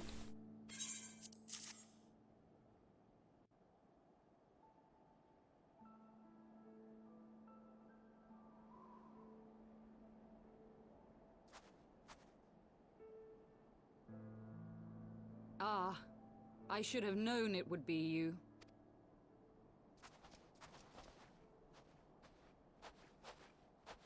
Word reached me of a struggle with a small but well-armed band of trespassers. Forgive my comrades their hostility. Few come here uninvited, and fewer still with good intent. Now, tell me why you are here. Wish to stop Nidhogg's attack on Ishgard.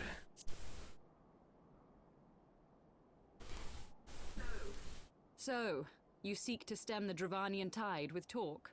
A romantic notion.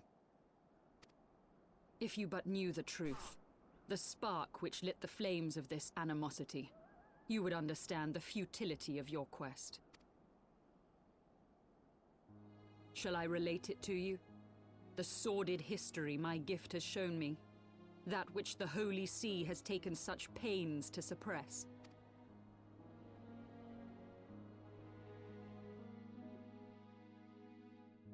'Twas more than a millennium past when an Elizan tribe first sought to claim the lands of Kurthas as its home. Unfortunately for them, Kurthas was already home to dragonkind, and they were not inclined to make way for the invaders. Thus did a bloody war begin, a war which might well have rumbled on until one or the other side was exterminated, had it not been for the resolve of a single woman. That woman's name was Shiva. While those around her fought and died, she attempted to parley with the dragons, and in so doing discovered them to be possessed of profound intelligence and reason. The great worm, Heavensward, in particular so enchanted Shiva that she found herself growing to love the creature, whom her people considered a monster. In the eyes of a near-immortal dragon, however, the fleeting life of an Elezen is as that of a freshly cut rose. Scarce has the flower bloomed before it begins to fade and wither. Such melancholy musings plagued Heavensward, who had found in Shiva an unexpected and beloved soulmate. He knew that all too soon, death would snatch her away from him. Unable to bear the thought of their separation, the maid bid the worm consume her, that their spirits might be entwined for eternity. Though loath to perform the deed, Heavensward ultimately gave in to her plea, and soon thereafter the tale of their ill-fated love spread throughout the two warring factions. No more could they raise blade or claw against one another, knowing that the souls of their kin were so inextricably bound. In the days that followed, man and dragon learned to live in harmony, and together built a nation unlike any the world had ever known. For 200 years did this blissful age of peace continue, as it would to this day, had vilest envy not stirred in the hearts of the Elezen. It is said that worms owe their longevity to the boundless reserves of vitality found within their eyes. And 'twas in this belief that a traitorous band of knights deceived their allies of some 2 centuries, and took by force that which they coveted.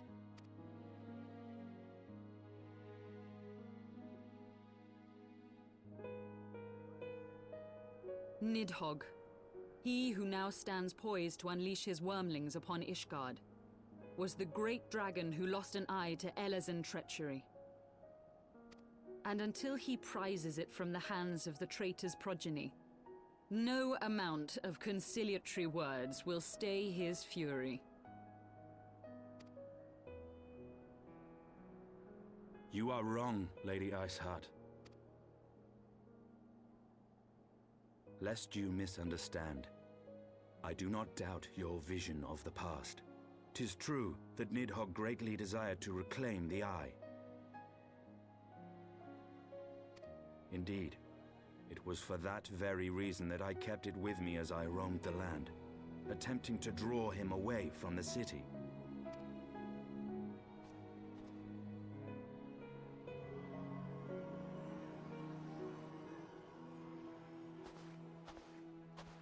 Good gods! Until recently, Nidhogg seemed unable to resist its allure and pursued me relentlessly. Needless to say, that is no longer the case. Now, it would seem, he has fixed his attention on Ishgard itself, though he knows full well the Eye does not reside there.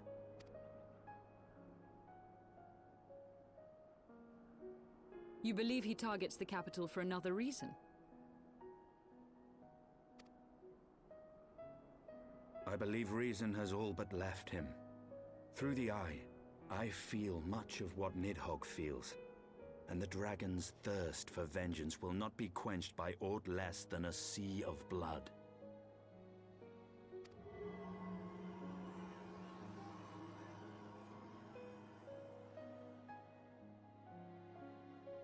If Nidhogg is indeed lost to reason, might we not seek an audience with Heavensward instead? He has thus far shown no inclination to aid in the invasion of Ishgard, and may yet welcome our efforts to broker a peace.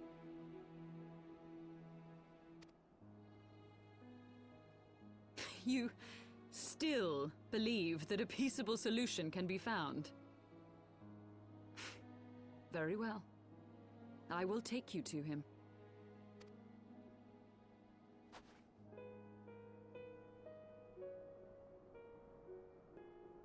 Our road will lead us to Dravania, the homeland of dragonkind. There we shall ascend unto the clouds, where Hraesvelga resides.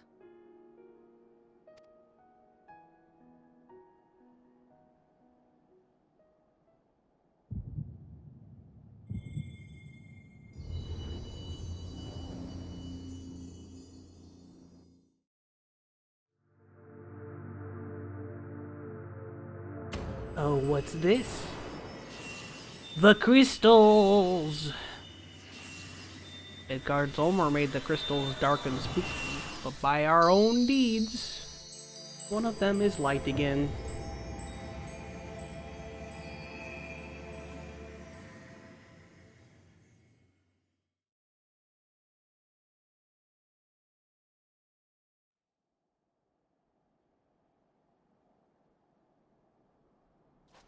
Is autumn mist, my friend?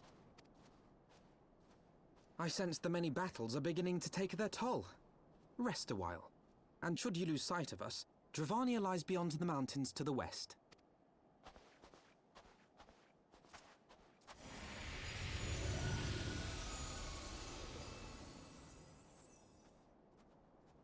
Curious.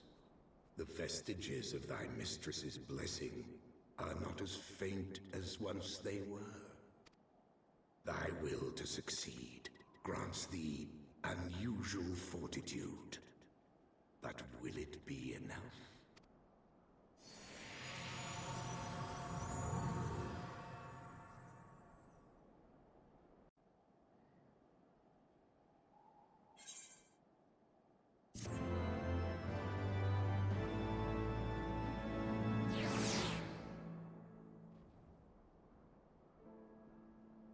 I'm ordering myself a Subway sandwich quickly. For me, myself, and I in chat here. That's why I'm standing still.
Alright.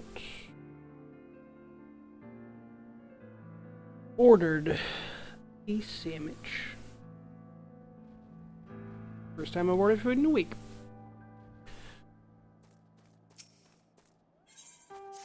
You are Kinliana, yes? Pray address me as Yazael, if you wish. 'Tis passing strange, is it not, that fate should bring us together thus? Never did I think to walk us alongside the Warrior of Light. But history is full of such unexpected alliances. Shall we make our way into Dravania, then? The chill of the Western Highlands is unrelenting, and I would sooner be under the sheltering canopy of the Chocobo Forest.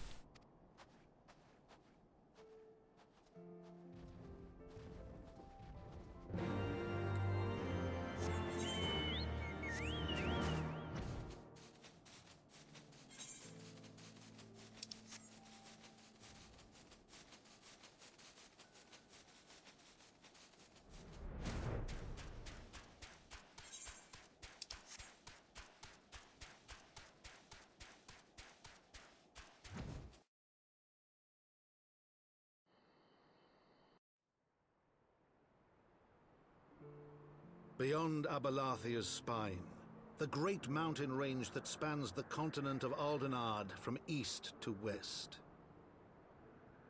Into the deepening shadows of Som-Al, where lies the ancient home of dragonkind.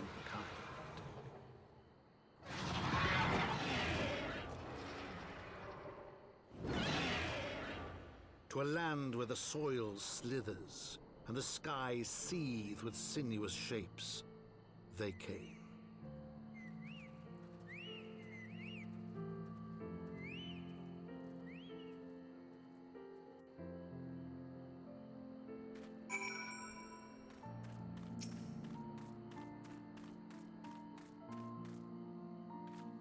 We now stand on the threshold of Dravania.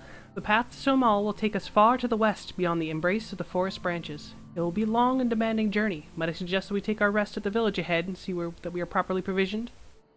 There's a village here, but I thought these lands were the sole domain of dragonkind. Why could anyone choose to live in such a perilous place? The wild chocobos. Tailfeather was built by hunters who make their living capturing and selling the beasts. Their leader, Marsachamp? Yeah, Marsachamp is an acquaintance of mine. Being a gregarious sort, he will no doubt welcome our arrival, and he will also possess more recent knowledge of the road we seek to travel. I trust there are no objections? Only to this ceaseless chatter. If we are to meet this acquaintance of yours, let us do it before Ishgard burns.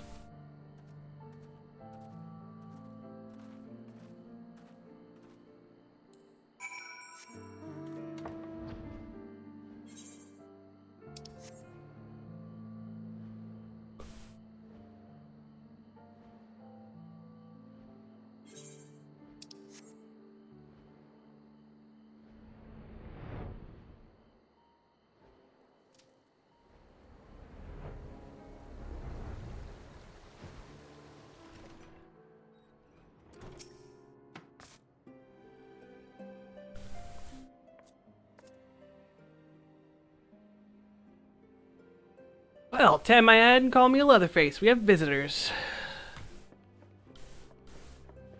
Oh, and if it ain't the lovely Azael, it's been too long, girl. That it has, Marsachamp, that it has. My companions and I are on a pilgrimage to Somal. Might we stay in Tailfeather a while and prepare for the next leg of our journey? Of course, of course. Stay as long as you like. In fact, I wouldn't suggest leaving the forest at all. The dragons have been absolutely bleeding murderous of late. Forgive me, sir, but I'm not sure I understand. Do the dragons not bother you here in the forest? Bother us. Did Azael not explain things to you, boy? You've seen them towering calamities all about, haven't you? If you were flying above the canopy, you'd barely be able to see the ground. As you'd expect, the local wildlife's canny enough to stay hidden beneath the leaves, which is why the dragons do their hunting elsewhere. We can do ours in peace. I see. Thank you for the explanation. You're welcome. Now, I know it won't stop Azael here, but the dragons ain't the only things you'll need to keep an eye out for, especially if you're set on heading west.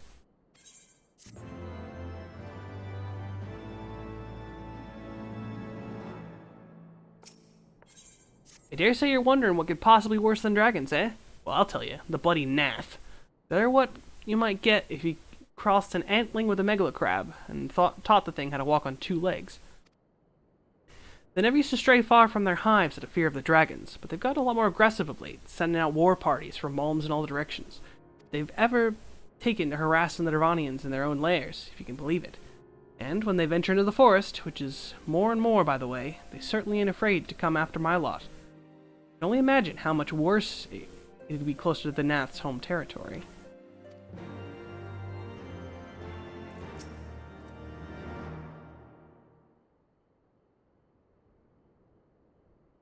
It would seem that much has changed in Dravania. The Nath were not wont to cause such strife when I lived here.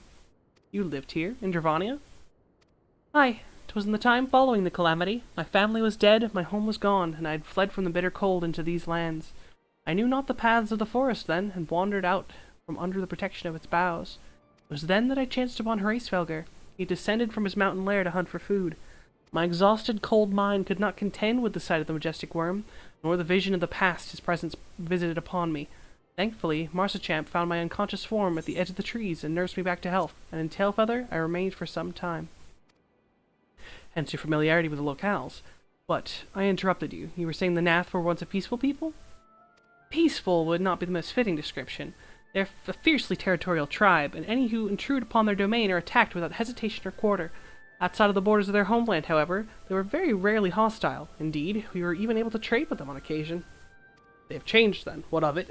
We have not the time to creep through the underbrush or on some roundabout route. I say we make straight for Somal and crush the unruly insect we meet underfoot. A more direct path, then. Very well. Let us first follow the trail west to the forest and make for the statue of the Stained One.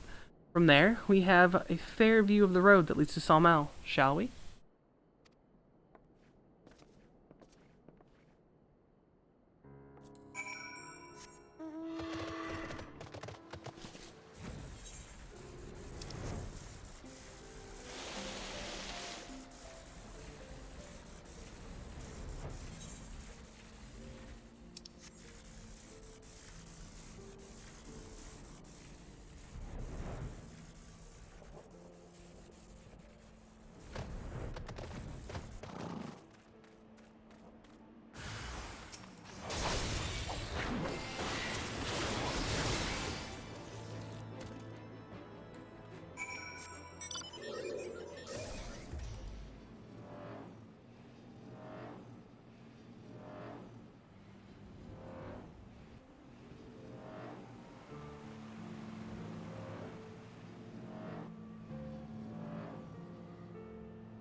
Should we chance to meet Marsuchamp again, remind me to thank him. Had he not warned us to expect the Nath, I doubt we would be standing here.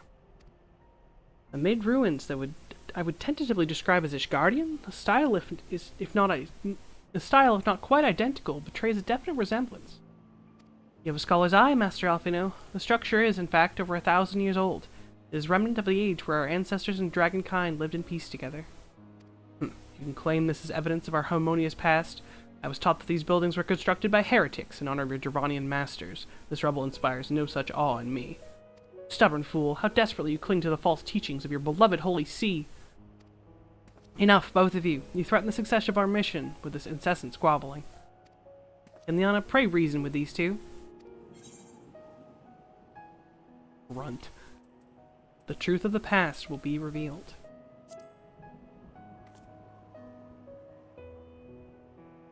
Quite. Lest you forget, our goal is to prevent a war which will claim the lives of Dravanians and Ishgardians alike. If we are to accomplish this, you must learn to tolerate each other's presence. Trust in Kinliana's gift. In time, the secrets of history will be brought to light. Let that be enough, Estinian. You would have me keep my counsel until Kinliana's visions confirm the truth? Very well, but bait me not. Our meeting with Hraesvelgr will likely provide the catalyst Kinliana's gift requires, as it did mine. Let us press on.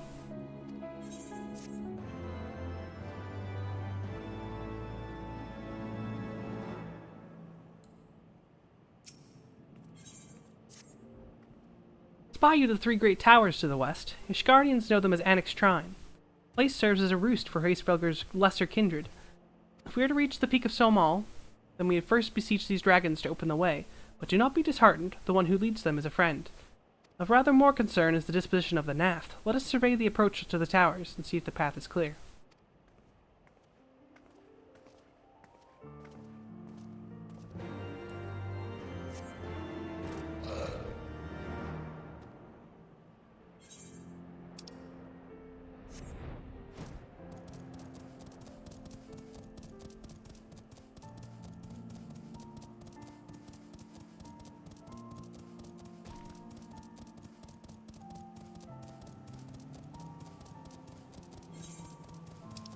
God, I love this little guy. I based my Artificer's Steel Guardian off of this guy in D&D. I'm just imagining my little gnome fucking skittering along.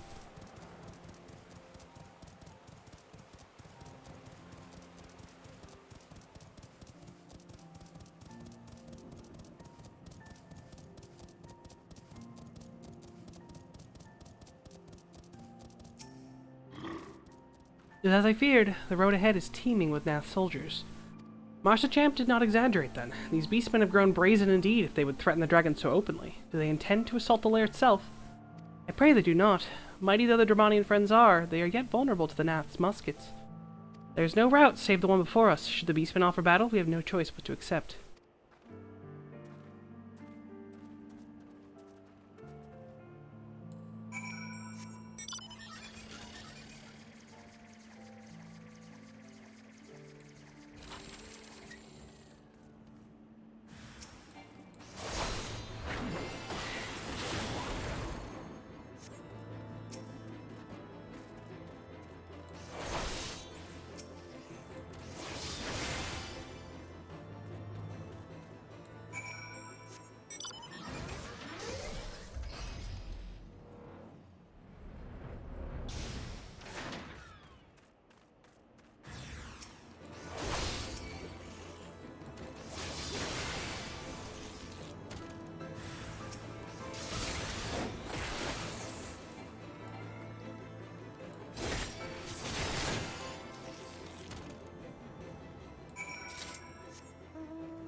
Nope.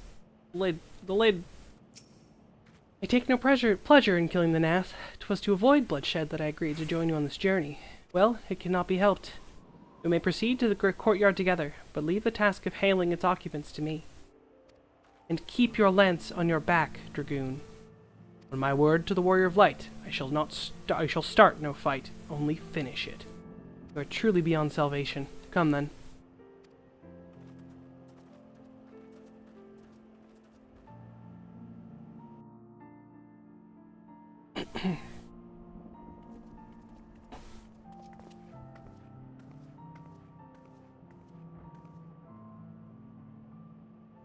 Vidofnir!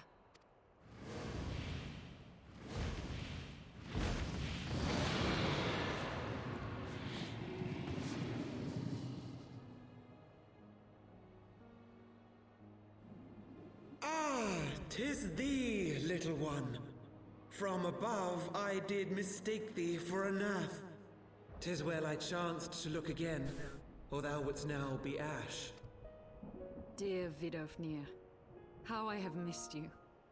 Would that I had come sooner, and not out of dire necessity. Thou art troubled. Speak that I might know thy plight.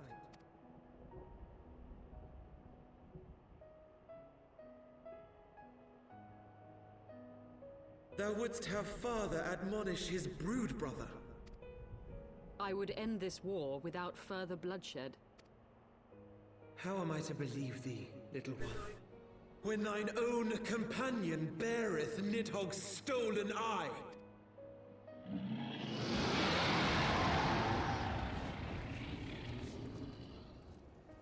Have care, dragon, or I shall gouge out one of yours. You forget yourself, sir. We are here on a mission of peace. My sire's will forbiddeth me from inviting discord to our home.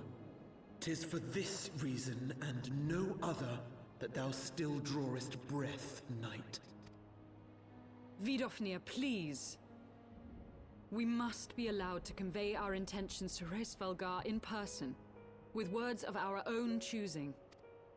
Grant us this favor, and open the way to Som Al. Thou hast ever been welcome, little one. But I cannot grant thy wish.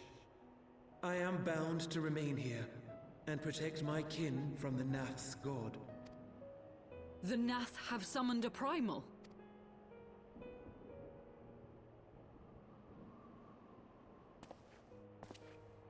Pray excuse my forwardness, but if we were to eliminate the threat to your territory, would you consent to Lady Izel's request? Ha! Dost thou imagine thyself equal to the task?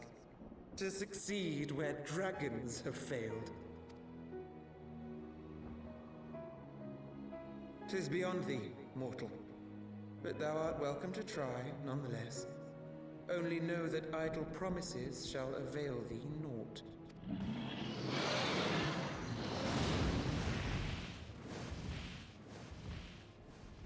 would seem we have no choice but to make good on Alphino's offer. Why must our every bid for peace breed yet more war?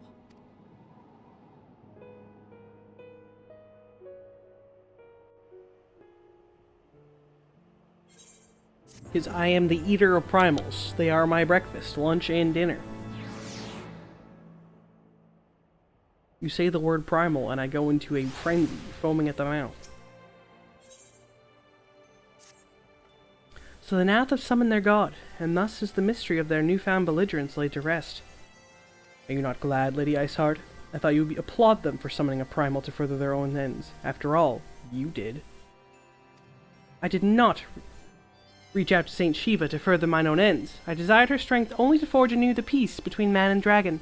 What a fool I am to speak of peace to you, the bloodthirsty savage who murders without thought of complicate. Thought? What the fuck was that word? Or compunction. That's a word. Enough, enough, I say. If the Nath have truly brought forth their deity from the Aether, we must face it together, or watch our hopes fall apart. And now, all now rests upon the primal's defeat. But ere we think of confronting it, we must first study its origins. What is the nature of this god? What manner of faith sustains its existence? My apologies. You are right, of course. Let us return to Tailfeather and consult with Marsa-Champ. He knows more of the Nath and their culture than most.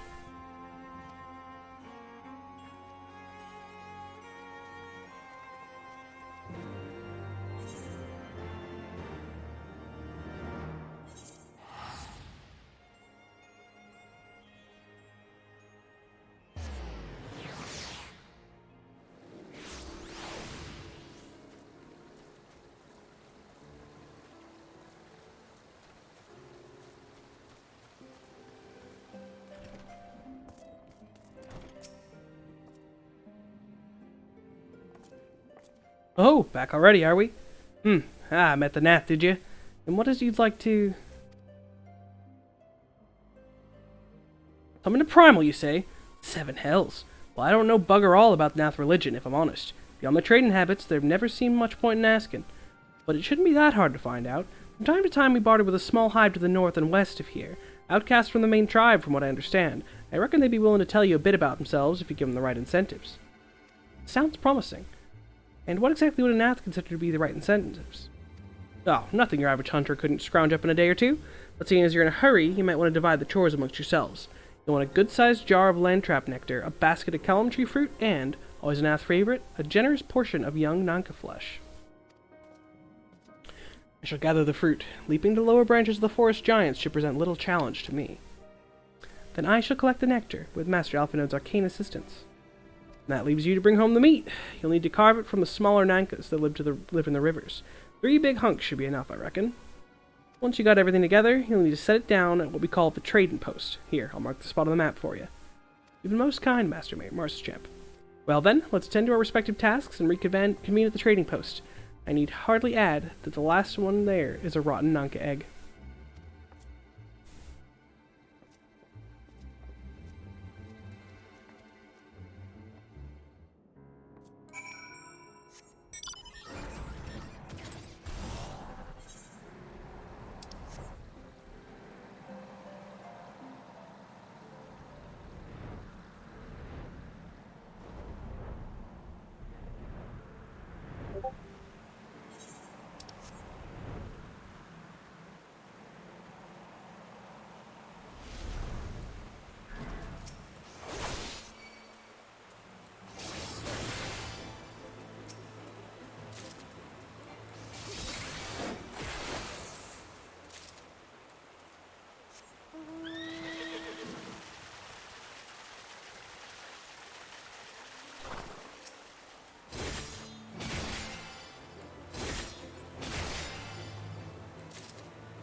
I was able to gather a goodly amount of nectar from the land traps, though I would not have known how to harvest it without Yuzel's help. Do you have the Nanka meat? Splendid! I shall put this with Estinian's fruit and assemble a suitably generous-looking hamper for the Nath.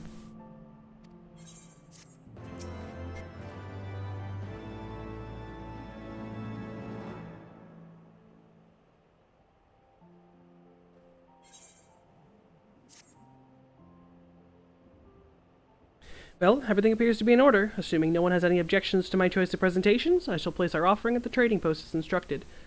Were I of the Nath, I would think I would be suitably impressed.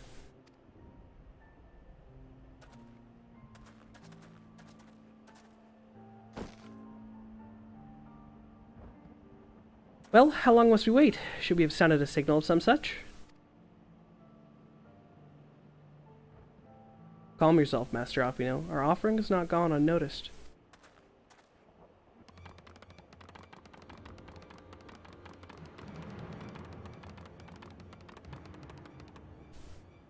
Long has it been since hunters last came to trade, bearing gifts that filled the air with such delightful scents. Landtrap nectar, calamtree fruit, and nunca flesh. What delectable foods you have brought for us. Our meager existence is much enriched by your bounty. Come, hunters, come to our hive if you would trade. Cramped and stifling our homes are, but the rancid incense keeps the dragons at bay. Cramped, stifling, and horribly smelly. But better to live in stench than to be cracked and crunched by dragon jaws. Yes? Come, come, it's not far.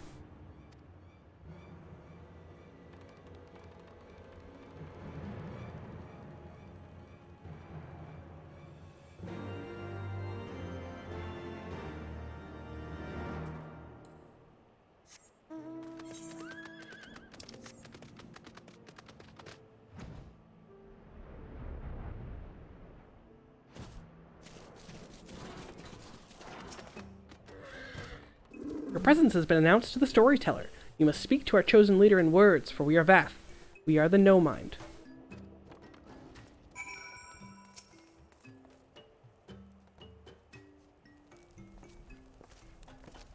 Welcome to our hive, hunters. You have brought delicacies much sought after by our people, and we are much pleased. What would you have in return?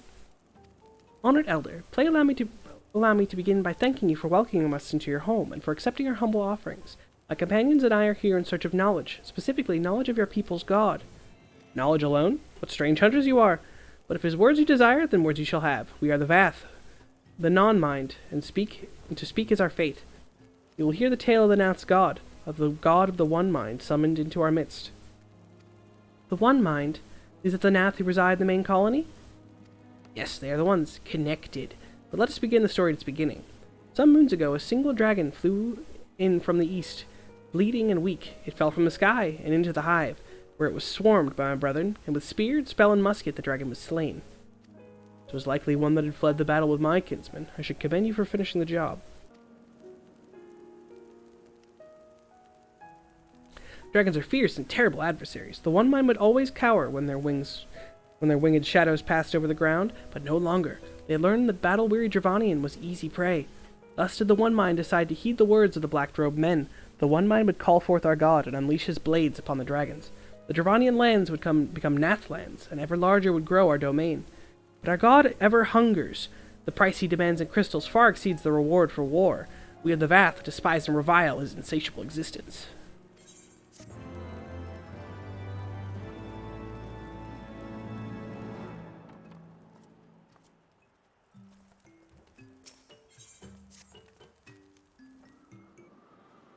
I call upon the power of a primal for the greater good, conscious all the while that I do so at grave cost to the land. I reason that it is a necessary evil, and willingly shoulder the burden of my sin. In suggesting that such crimes can be justified, you may argue that I presume too much, but you must surely see that I am aware of the magnitude of my transgressions. Not so the Nath. They summon their deity for no greater purpose than to expand their domain. The Scions of the Seventh Dawn are To a Scion of the Seventh Dawn, one sworn to eliminate the primal threat, the distinction you draw seemed questionable at best, but the fact remains that my own grandfather risked unleashing the power of the 12 in an attempt to prevent the calamity. Thus, while I may not condone your actions, I at least understand them. Not so the Nath, as you rightly put it. If they truly seek naught but territorial gain, I can only conclude that they are ignorant of the ruinous consequences of their god's insatiable appetite.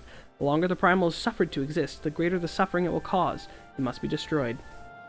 How lightly you propose the destruction of this god, Master Alfino, a being of whom we know not. Has it occurred to you that you may be sending the Warrior of Light to her death? No, You have the right of it, Estinian. It would seem it is I who am guilty of presuming too much. Pray forgive me, Kinliana. I do not fear my duty. Wait. Yelena need not face this foe alone. Like her, I am blessed with the Echo's protection, and may do battle without fear or primal influence. Let me bear this burden. Ha! Do you truly imagine yourself a second warrior of light? Remind me, how many primals have you faced, my lady? Not that it matters, we know not where this god resides or how to challenge it, unless you mean to pray until it appears. Estinian makes a valid point. Let us speak with the Vath and learn how best to secure an audience with their deity. In this, at least, I may be able to assist.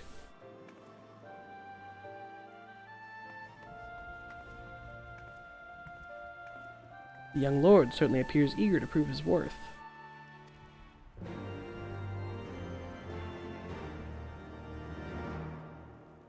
Alright, my food's here. I have raid in an hour and a half. And no one's really here. So I'm going to cut off stream, I think, and take a break until raid time. I think that's the plan.